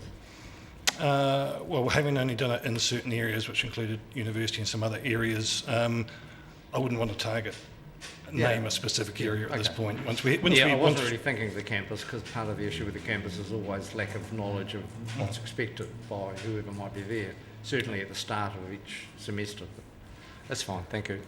Councillor Amenity. Thanks very much. I just touching on point 22, which would be the Waikawari transfer station. There was a meeting earlier on in the year before you got into your role where there was an interaction with the community board and the people out at Waikawari to be involved in future developments of that site. And I know there's been an issue around health and safety. So are we back on track to discussing that and to working ways as to how that community can be involved as we go forward? Trying to get it back on track. I only have one project engineer in my department. He's busy with improvements to the gas field and health and safety for the Green Island landfill itself. So he won't have any availability to get onto the Waikawari transfer station for quite some time. So I'm in the process now of trying to source external project management who can actually pick up that work and run it through to successful conclusion, hopefully. And to the workshop with the Green Island landfill, as we're going into it, will we be taking into account in that workshop anything we get back by reduction as a biomass going into the landfill for emission trading scheme liability reduction if we can reduce that? And we have our council resolution from the long-term plan meeting last year to get a to inform the long-term plan for this year around the reduction of biomass in the waste stream. How are we on the progress of that? So just on that, the last one, the diversion of organics. So we have the final report now that has been completed from external consultants looking at how that's managed in a much wider context across New Zealand. So we've actually got some the actual good options now, which we're putting together into a report, as well as costing up those options and what it would actually mean. In relation to whether that's in the workshop or not, in a manner of speaking, the workshop is more high level than that. Basically, I want to set those high level expectations of what exactly we need to be looking at delivering, and diversion of organics would be one part of that overall picture. Councillor Hall, do you want to ask your question about illegal dumping now? Yes. 42 was about illegal dumping on private property. A lot of people pull up to a fence, throw it over a fence, throw it over a gate. Some just dump it on the side of the road. Council's not responsible for anything that's been dumped on private property. Is there something to be done about that if it can be proved it has been dumped over a fence? Yeah, my understanding is that actually environmental health can... They've always said no. Yeah. The biggest problem we have at the moment is the solid waste bylaw has expired and we do not have a litter infringement policy yet. That is due to come to council in May for approval, so that we will actually have an infringement policy. So if we can have evidence of who actually perpetrated the crime, that we will actually be able to do the clean-up and in fact charge that person for the clean-up costs. Even if it is on private property? I would need to work through those issues. That is the issue. I think the question is, will that policy, can you ensure that there is some consideration or comment as to whether it is able to be done on private property? Yeah, yeah, absolutely can do that, yes. Thank you. Any further questions? Thank you, Councillor Elder. Hi, thank you. I was just wondering, we contracted to a new contractor for collecting rubbish curbside, with the understanding that they have more capacity to do more types of curbside collection. I was just wondering where that's at. There's a sorry, are you talking when you're talking about council contract for curbside? Yeah. No, that's existing contractor that's been in place for quite some time. That hasn't changed. Oh, okay. It's been reviewed in the next year. Okay. It's not in this long-term plan. It's going to be a review outside of the long-term plan. What curbside is going to be, I think it's a year out. Yes, at the moment the contract is on its last extension into 2019. And also based on that's one of the things that I want to discuss in the workshop that's coming up is what do we want our future collection service to look like. Okay. Oh, thank you. That was answering my question, I suppose. Thank you. Any other questions? Anyone wish to move this report? Thank you, Councillor Staines. Seconded, Councillor Hall. Any discussion? All in favour, please say aye.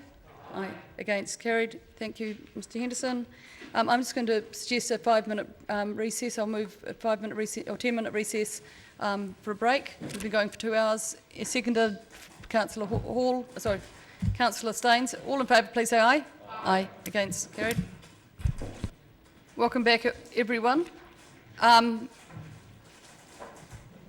Just noting, I suppose at the start, that the water quarterly report is not here. It'll go to council. I think it's best that it isn't here because you were so busy dealing with flood issues at the time that I think you did the right thing.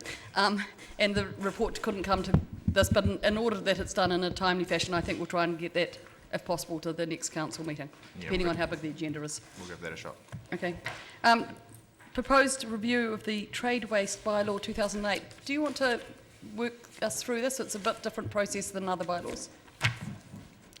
Yes, so really quickly, we're proposing to review 2 bylaws. So I'll speak generally about the 2 and then we'll go into questions about both reports. So the idea being that we have 2 bylaws that are specifically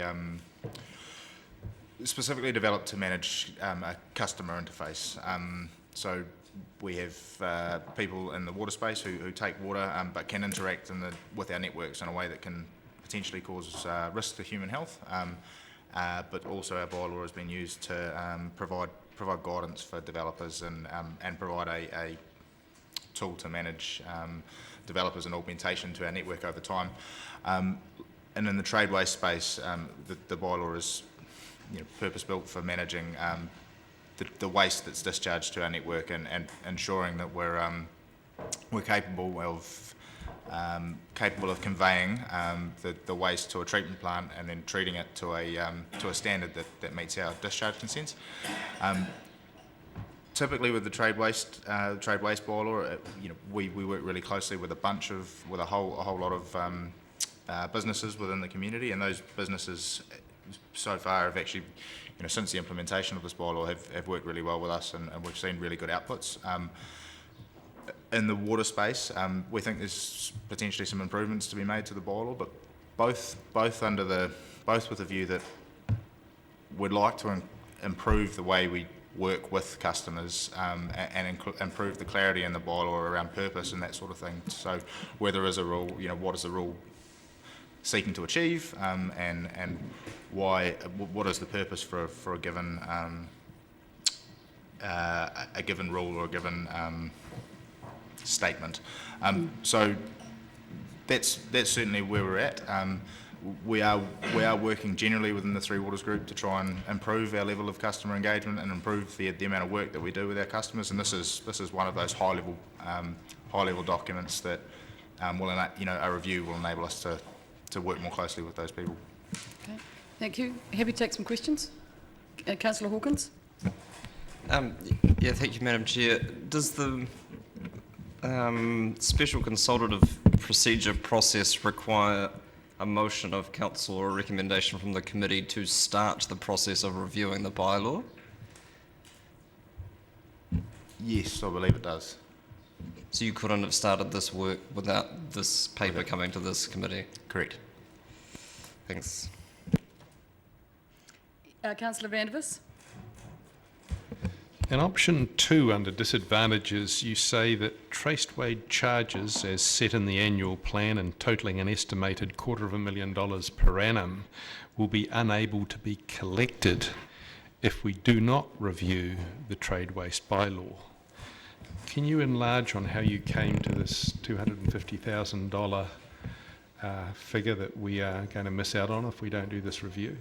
We collect around $250,000 a year, depending on discharge from different trade waste discharges. So that number is a real income at the present point. And this bylaw is the document that enables us to collect those charges. But we're collecting them already? Yes, what we're proposing is initiating a review of this bylaw and potentially altering some things. However, if we don't review the bylaw will lapse. And from that point of lapsing, we would be unable to collect that money. And at what date? It's 2 points above that. Yep. So June 30, 2020. So it isn't going to lapse for another couple of years? 2 years, yes. Yep. And the reason for doing this now is because you want to tidy up. You want to review this bylaw, you want to tidy it all up 2 years in advance of when you actually really need to. So we're proposing to review two bylaws, two customer-focused bylaws in parallel to try and ensure that we get some sort of alignment.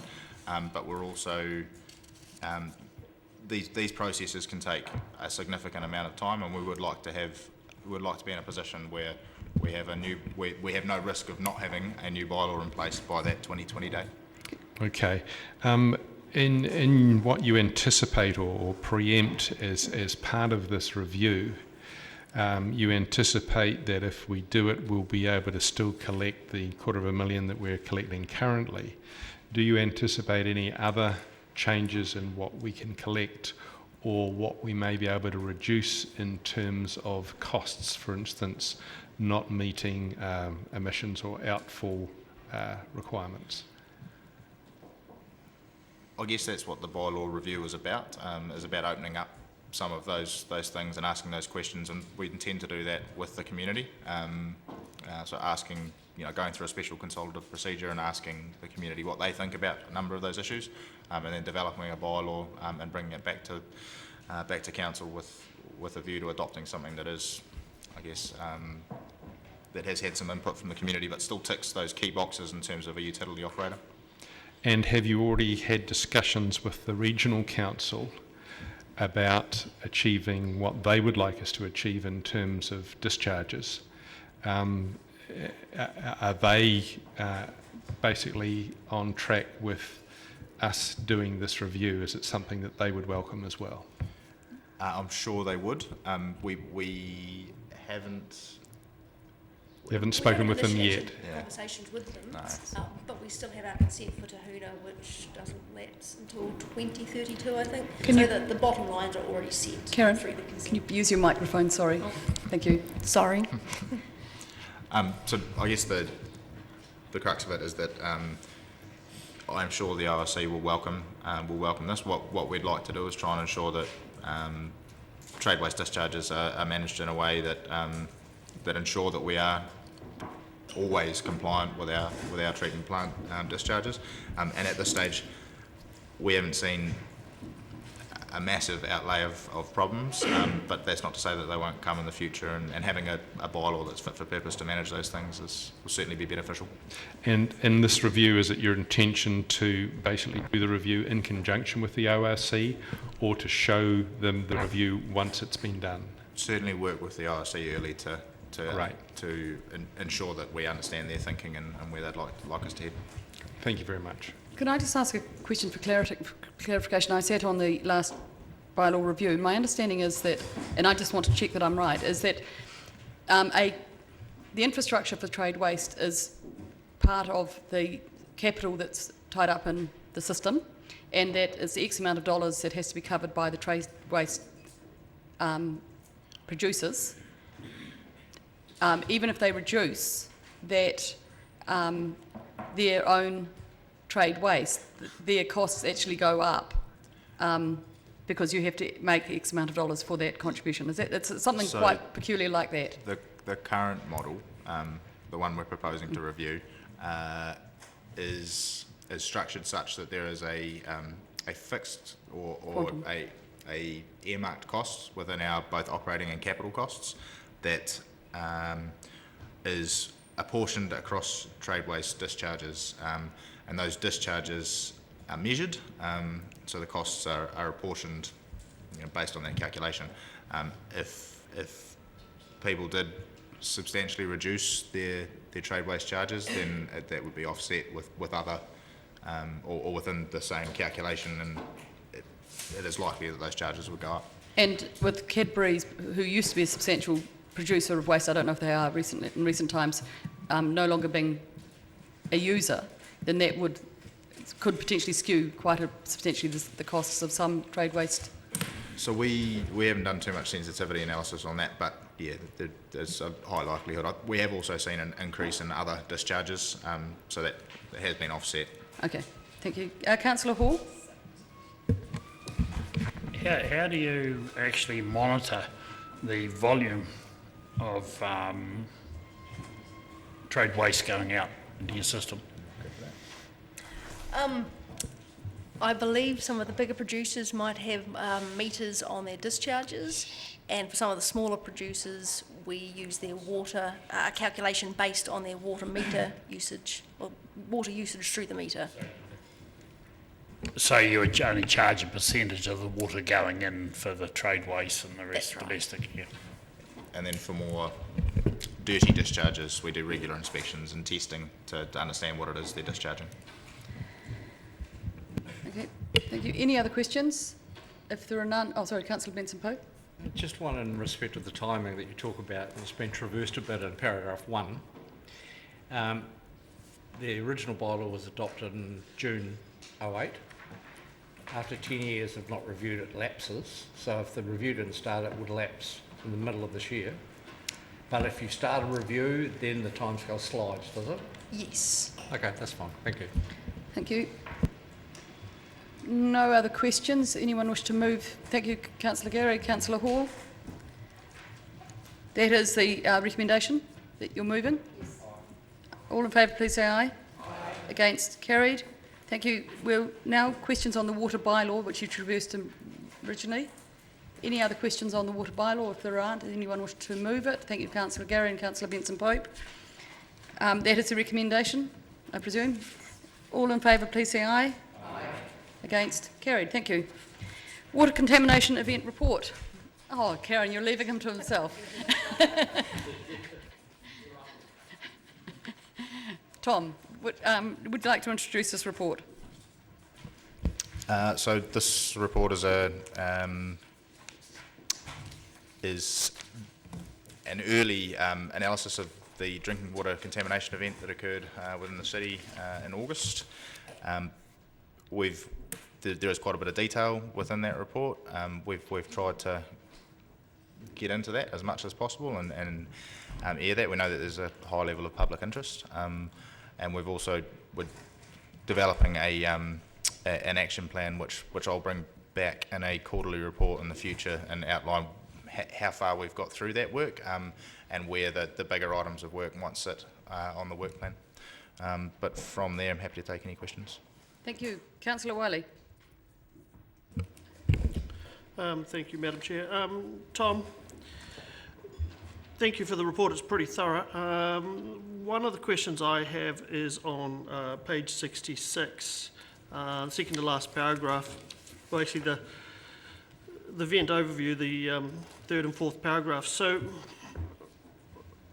what struck me here was the call started coming in at 4 o'clock on the Monday the 14th, and yet in the next paragraph, when 3 water staff returned to the office the following morning, reviewed the overnight call log from the after-hours service provider, it quickly became evident that the volume of complaints was indicative to a large water quality problem. I found that really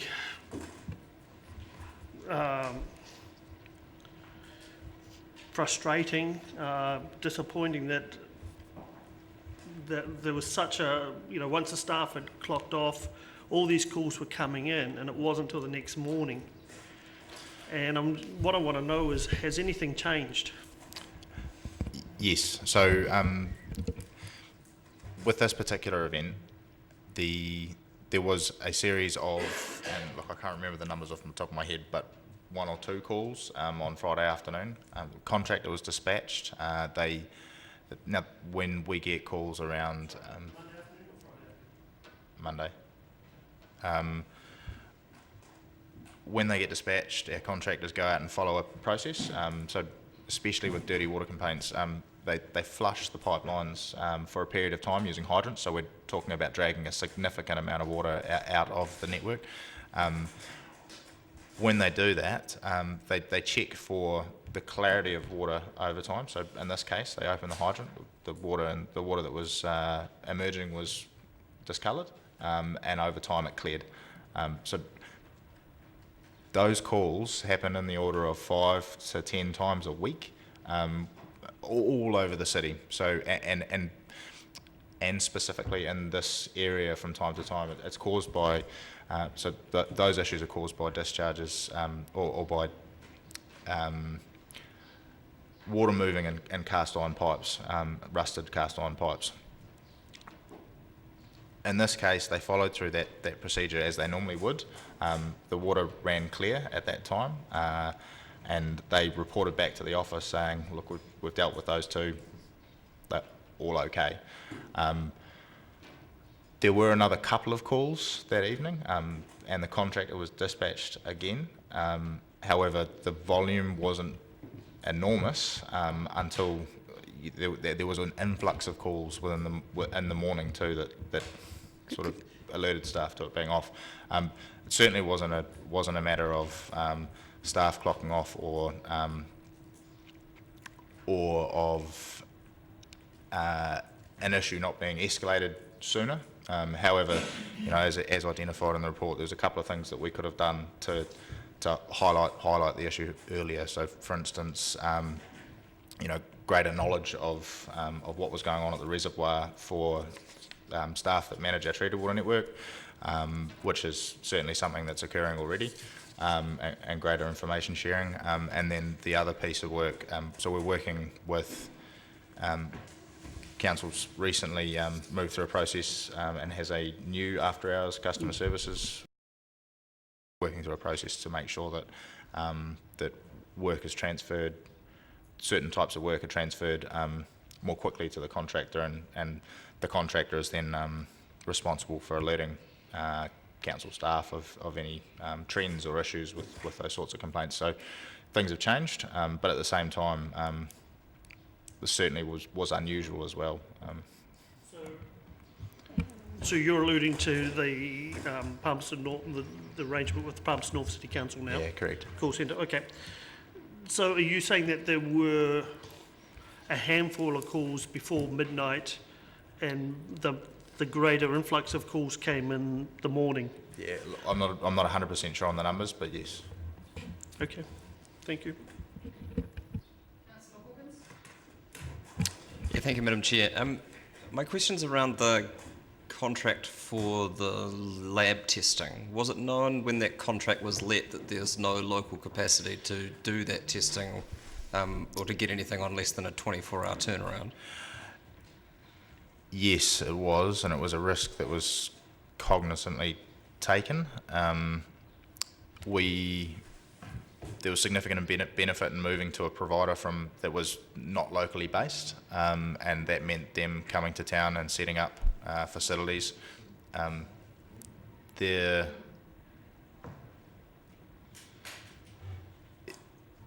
It was never envisaged that, it is envisaged that contract is used for these types of events.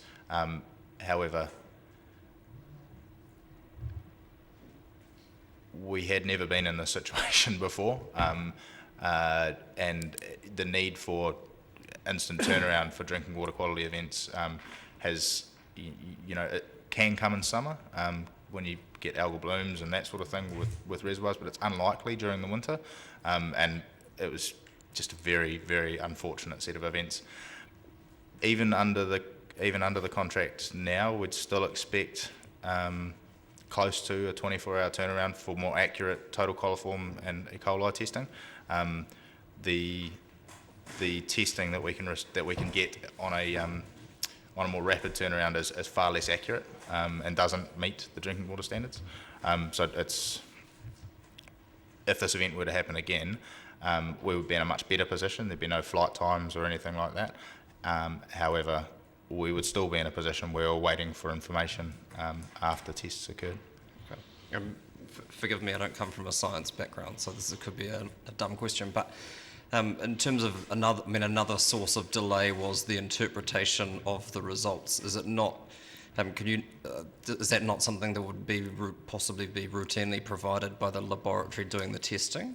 Yeah, so it is now. It's not something that we've had done in the past, and not something that was included in the contract as it was at that time. So interpretation of results generally, yes, they do.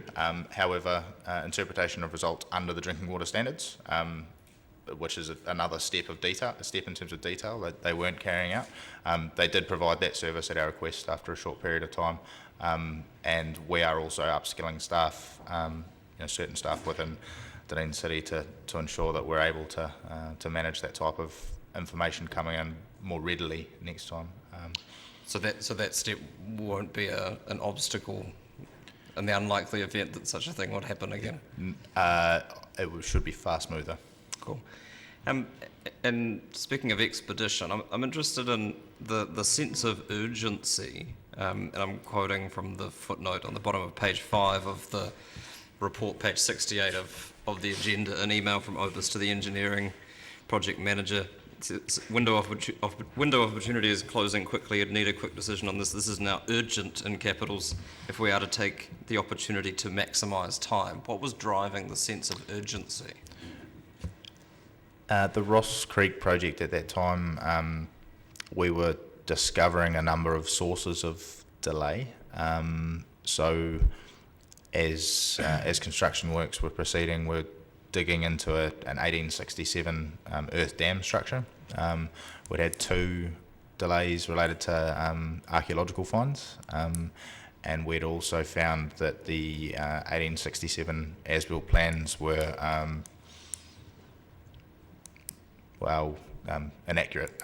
So we found that as we got down to a level, the level that we thought we were going to have to dig to, we found that there was another 3 metres of fill required for excavation, which was quite a substantial time delay. So we'd been asking Opus to find ways to try and absorb those delays within the broader contract window. We tested a number of different opportunities, and this was the last sort of last approach that was available to us. So had that direction not come from us, it's likely they would have progressed with the pumping option? No, I don't think we would progress with anything. So the reason for drawing down the reservoir was to enable fill to be placed at a faster rate. So there's the fill's able to be placed, and then there's a settlement period, and then more fill's placed, another settlement period, so on and so forth, but you can reduce the length of time for the settlement period if the water level was lower. So that was the reason for proceeding with it. Thank you. Thank you. Thank you, Madam Chair. Thank you, Mr. Dyer. I have 3 questions.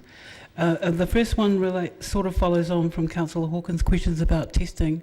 So, are there now Ministry of Health accredited kits, testing kits in the city? Yes, Okay. yes. So there always were within the city. We ended up subcontracting a number. But Thank you. Okay, second question is regarding it's in the paragraph about communications and regarding the $100,000 fund made available to individuals and small businesses affected by the boil water notice. How much of this fund was accessed, or is it too soon to know? And was it sufficient? I did come into that meeting not knowing this meeting not knowing the answer to that question, but I can find out. Okay, and then the last one is on page 75. It's about the presence of the discarded valve, which led operators to think that the valve in question was no longer operational. And forgive me for the pedantic nature of my question, but could I be correct in inferring that this lack of institutional knowledge or history has been internal in terms of the functioning of systems internally? So I'm not 100% sure what it is you're asking. I guess the valve was found. So we are fairly certain that valve was removed sometime between 1992 and 1960. It would be a significant level of institutional knowledge to recall. It would be foolhardy of a water utility to rely on that level of institutional knowledge. However, sometimes it can be a beneficial thing. I don't believe we've lost. I don't believe that we've lost people with that level of institutional knowledge who would have been able to intervene with this type of event. Right. So it's sort of, and I could be erring greatly as a governor, but I'm just thinking that in terms of health and safety practices, and when that kind of work is done, it's my expectation, well, maybe I'm naive, to expect that when work is done, then discarded parts are actually taken back to wherever. Oh, look, that's a standard I absolutely agree with, and certainly not a modern practice. We're working to clean up after ourselves as much as possible. Thank you, Madam Chair. Thank you, Mr. Dyer, and thank you for the frankness and transparency of the report. And as I get into my question, I was personally impressed with, once the problem was identified, the response, and I recall the small businesses that reacted very creatively in many cases, the coffee bars and so forth. And just before I ask my question, if I could take leave of the chair just to answer Councillor Lefiso's question. I just spoke very briefly with the chair of that group that I sat on, where we made the decisions at the grants, and I believe it was in the order of 25%. So the fund was not totally, I'd want that checked, but the fund wasn't totally used. But it was really good to see that we did have some applications. Going on to my question, though, and hindsight's a wonderful thing, isn't it? I have 2 questions. The first one's a general one, and that is to say, given what you know now, what we know now as a council and an organisation, do you have confidence that such an incident could be prevented another time? If the very same thing happened again, and from what has been learnt, would you expect it could be prevented? Yes, so look, we're working through a process of seeking out these types of raw treated water connections wherever possible and removing them entirely. So that means as an air gap and solid steel in between in between any interface. We're also modifying our our project management and risk management procedures to ensure that, where we are moving to make decisions in a project such as the Ross Creek Reservoir work, we are stopping and working through a rigorous process to ensure that all of those risks are properly and thoroughly assessed and managed. That I think those two things will be absolutely critical to ensuring that an event like this doesn't occur again. And those two elements give me a degree of confidence that we'd be less likely to see anything like this. So it's that multiple number of possibilities and points at which it could have been prevented. I always think of the Cave Creek situation, which was, individual points. So my second question is around Dr. Colin Fricker. And did the involvement of Dr. Fricker assist to a large extent with informing you going forward? With strategies? Dr. Fricker approached us as he was in the country for some Havelock North work at the time, and he'd seen the media coverage. We took the opportunity to tease out some of his thoughts. That was primarily done by phone calls suggesting the steps that we were taking in response to the event, and typically he agreed or suggested minor tweaks to the methodology for response. So it was mostly affirming. Yeah, but he certainly provided a level of reassurance that was beneficial to the overall outcome. Thank you very much. Thanks for this report, Tom. It's been quite the read. Now, my first question is, were you the manager at Three Waters at this time, or? Yeah, it was my 7th day. Your 7th day, so you'd really just got on, so it was... because I've got some questions around the timing of requests from Opus for lowering the level of the dam. On section 3.1, towards the end of that, so it's on page 68, it was said that there was an identification in June that it was recommended that the water level be dropped. Was there a request sent to council to Three Waters at that time to drop the water level? Yes, there was, but the request came through with a number of options.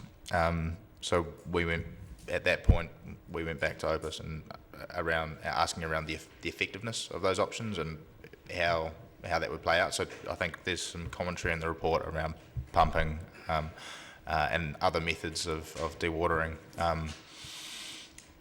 So there was a significant level of information exchange that occurred within that period, and then there was a small delay followed by the email that was quoted previously. So there was it says in the report, a second request was delivered on July 18th. So there was, so the first request was more like a discussion of options along with the request. Yep. And then the second request came in July 18th. And then there was another 2 weeks before there was any action taken on that request for reduction in height. Yeah, yep. Did that, considering then that basically it was, I think, August 11th or 12th, when did we decide to open up those valves? It was Friday the 11th, I think. And so when that request got acted on August 1st, it was 10 days basically before the decision to open those valves, and it was agreed that the drawdown would take around 10 days if you're using the automatic system. So it seemed it came in quite tight on a timeline now to actually achieve it by the required date that Opus was asking for. So in retrospect, reread the report this morning. In retrospect, one of the elements that's not well specified within this is that the level of drawdown required through the automated, so the level of drawdown in terms of level that was achievable through the automated system is 2 or 3 metres less than what we could achieve with the manual system. So with that, so we could never have achieved the same level of drawdown. There's some words in this report that don't really clearly state that. No. So in retrospect, After looking at it this morning, I can see that there's It potentially a looks gap like there. in this report that the automatic could have taken you down Could have quite achieved the same closely thing. Yeah. to the So we were running the automatic discharge for a number of reasons already. There was also a rainfall event. that was one of my questions. Yeah, within I think it was the 27th or 27th, 25th. I thought it was the weekend before the report, so I've got it Yeah. just in the back of my head, 11th or 12th, but I couldn't find any rainfall records to say what day it really was. I'm fairly sure it was around the 27th. That was, a contributor in terms of delay in decision making and that sort of thing. We had a lot of mines that were occupied with different elements at that time. But also the reservoir level lifted quite substantially during that rainfall event. The automated overflow at that time was running just to drain that lift. But so this was another step to assist in that reduction in level. But as I said before, the manual dewatering method, the primary purpose for it was to reduce the level further than could be achieved with the automated method. Okay, because it's not particularly clear that was the reason that it was opened. It seemed more that there was a timing event and that there was a desire for some reason to have this completed by the 14th. Yeah, look, in hindsight, as I said before, that element could have been made clearer. Okay, because I guess that's where I was going, was that if it, as it reads in this, it looked like there was a delays up front, that if they'd been addressed early, you wouldn't have come up against this hard timeline at the time that you had to make the decision, because later on it's described that the hand-drawn map, which I think, for the era was probably typical of what was drawn, was ambiguous. Although when you go to it, where that valve was, they colour the change of the line, and then they go to, I think it says distribution, which I think would be the normal term for what's going into the drinking water, right? Yep, that's correct. So what was the ambiguity of the map? So the ambiguity of the map was that our operators and many of our staff's interpretation of the map was that the valve had been removed, and common practice so the practice that would expect is that valve would be wholly removed and two steel plates welded onto either end of the pipe, so there'd be a distinct separation between the two networks. It wasn't found though, obviously. No. Can you go through what is in the hold 5 procedure? Sorry? It said the take 5 procedure. Oh, take 5, not hold, yeah. Yeah, so that procedure is primarily focused on personal and the immediate environment or people in the immediate environment's safety. So it's a short 5-minute assessment of health and safety risks, and then any action available to mitigate those risks. So you'd be weighing up health and safety risk against whatever it is you're trying to deal with? Yes, yeah, correct. And I guess that's the question I'd have, is then these valves were opened up on what is acknowledged to be an ambiguous plan. So what was the driver to open those valves that allowed you to open them, when in the defence later, in retrospect, people are looking back and going, well, those plans weren't that clear? Look, at that point in time, and Councillor Gary alluded before that hindsight is a wonderful thing, but at that point in time, our interpretation of the plans was singular, and that means that opening those valves seemed like an easy decision to make with a low level of risk. Unfortunately, that was an incorrect interpretation, and like I said, in hindsight, our practices around manipulating that type of infrastructure, especially where there's a high chance of interaction with a raw and treated water network or any network with the treated water network, we'll take a much more thorough approach in the future. Conservative. Indeed. Okay. Well, I guess that's really it. Because I just want to clarify one last thing. So the hurry was that delays in construction were compounding. Correct. And that if this wasn't done by this date, so there was going to be a follow-on effect that was significant.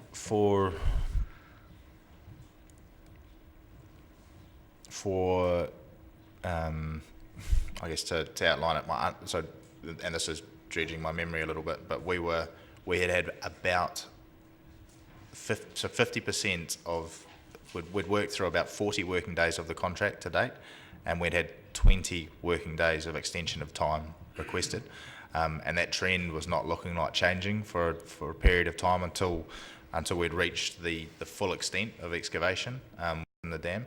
Now at that point, if that trend had continued, we were likely to be looking at significant delays in the order of 6 months to a year.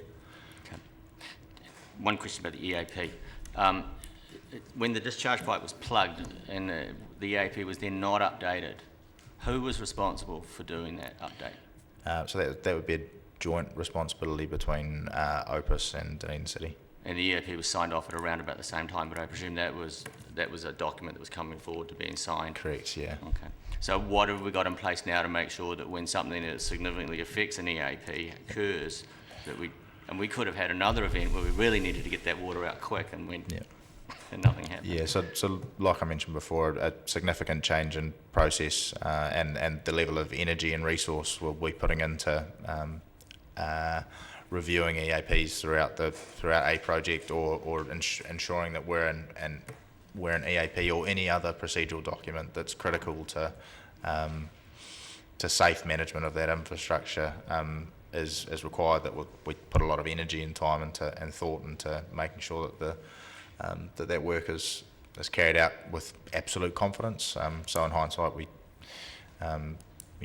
could have dug holes to determine that that disconnection was absolute, but that's in future that'll certainly be the practice that I'll be expecting. I think the closing of that pipe and not getting that on the EAP is a bit of a red flag in terms of transport of information. So are we going to receive anything at some point later to show the operational changes that have occurred to make sure these things? Yeah, so as I suggested earlier in my briefing, at our next quarterly update or the quarterly update afterwards, there'll be a full, these are the actions. What's come out of this? This is what's been undertaken so far, and this is what will change in the future. That's great, thanks. I know it was a tough first 7 days. Thanks.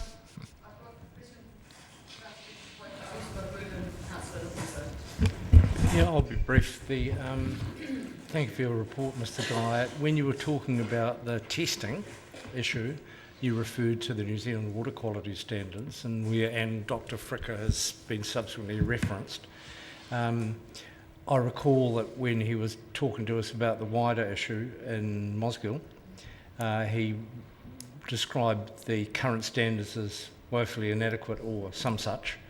Can you tell us what, and the advice you gave us on that matter at the time has proven, the value of it has been proven given the debate in Christchurch and elsewhere.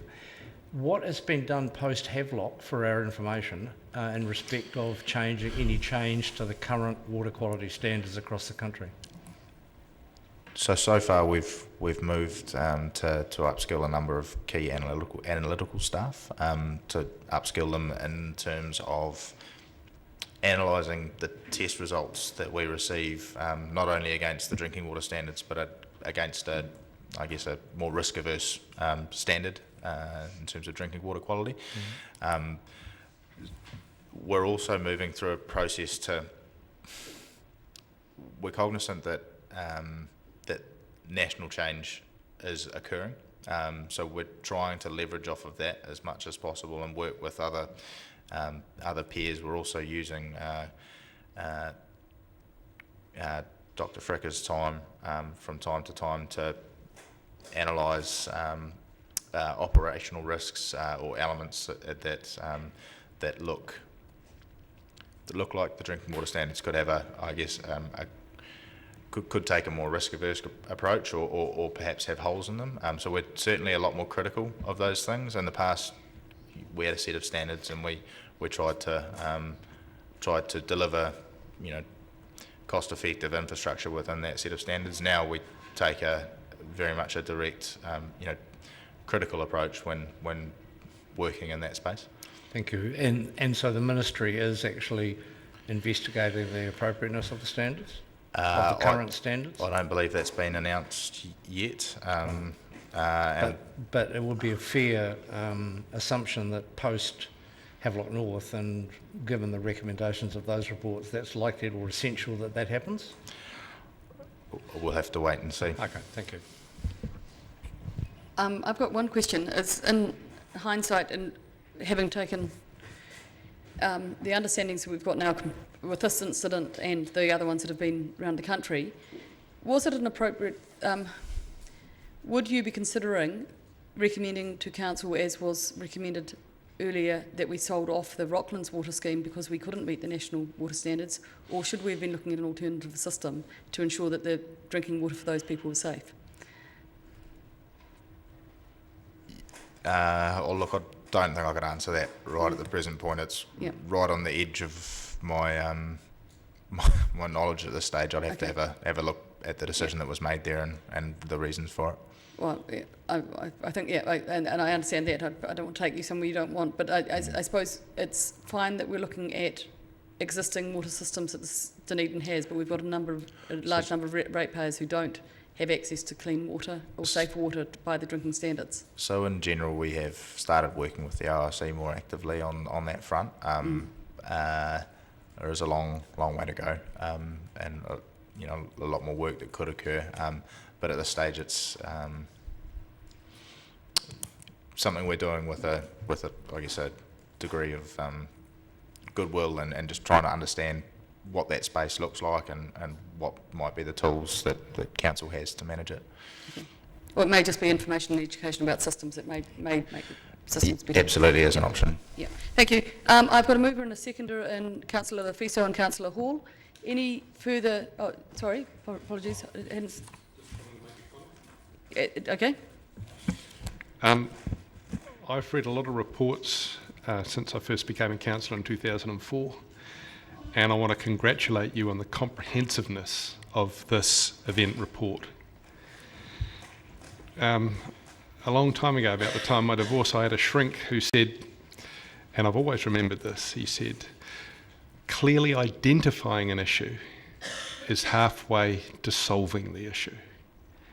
And I've had that borne out in my own life, and I'm pleased to see that in this report you have very clearly identified pretty much everything that went on and given us all a very clear view of what actually happened.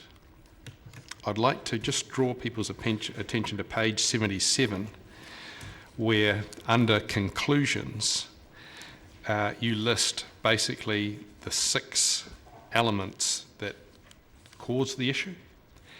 And directly above that, corrective and preventative measures. You've again clearly listed the things that you've done about it. This is, to me, the ideal kind of report that I'd like to see. It absolutely clearly admits that mistakes were made. They were cumulative. They were an unusual arrangement of mistakes. But of course, most big disasters in history are an unusual arrangement of mistakes. Anyone that reads Air Crash Investigation will see exactly that. So thank you very much for a very, very comprehensive report. To me, this is really encouraging, and I think bodes well for not having 2 more like it in the future. So thank you. I'm sure you're going to extend that to the authors. Sorry. I just want to actually follow up on Councillor Vanderlist and say I'm very happy with the depth of this report as well. And I do really appreciate the fact that you gave me enough information to be asking the questions I asked of you, because I think that's a very important thing in our relationship. The only thing I would add on the conclusions would be, I still note that there seemed to be a fair gap between when the first request came in and when the water finally moved. And But I'm so confident that we'll move forward on this by the quality of the report that came in, that I'm looking forward to what's coming next. So just completing what I was saying, I presume your extension of thanks for the report, Councillor Vandervis, extends to the authors, not just Mr Dyer. Just noting that someone was asking a question of institutional knowledge, and I think Jared McCrombie would be one who you would say had substantial. I'm not quite sure how many years he's been working here, but it is good to know that those people are still involved in this process. And there must have been a few people at the coalface that came pretty clean about what had happened as well. It's all very honest, clearly explained and very much appreciated. Thank you. Any other discussion? All in favour, please say aye. Against? Carried. Thank you very much. Items for the consideration by the Chair. To date, I have noted Councillor Vandervis would like to know whether ELT papers, especially the one in relation to property, are available to councillors. Councillor Steadman would like a report or some understanding about the process to make the Esplanade pedestrianised. And I think there was another one possibly from you, Councillor Vandervis, about... I was promised meterage from Richard regarding the bridge and moving the main trunk line at a cost of $1.5 million. Thank you. Any other matters? Councillor Benson-Pope? Just in respect of the work that Councillor Steadman has asked for, I would hope that would include a wider urban design analysis of the whole area, particularly in respect of parking and access to the beachfront and so on, because there are a number of issues because of the popularity of the area that need to be included. Thank you. Any other matters, Councillor O'Malley? Just in response to the public forum presentation today, if we can move forward and try to understand whether or not all the sewage flow coming in is solely from Coca Valley. It's a big I'm sure that both Mr Dyer and Ms Mash will be sending us emails that they send on to the public forum attendees. My understanding is that we already heard that actually quite a bit of the sewage issue was because stormwater from all sorts of places in Dunedin is actually getting into the sewage system. They haven't been properly separated, and that's what causes it to bubble up.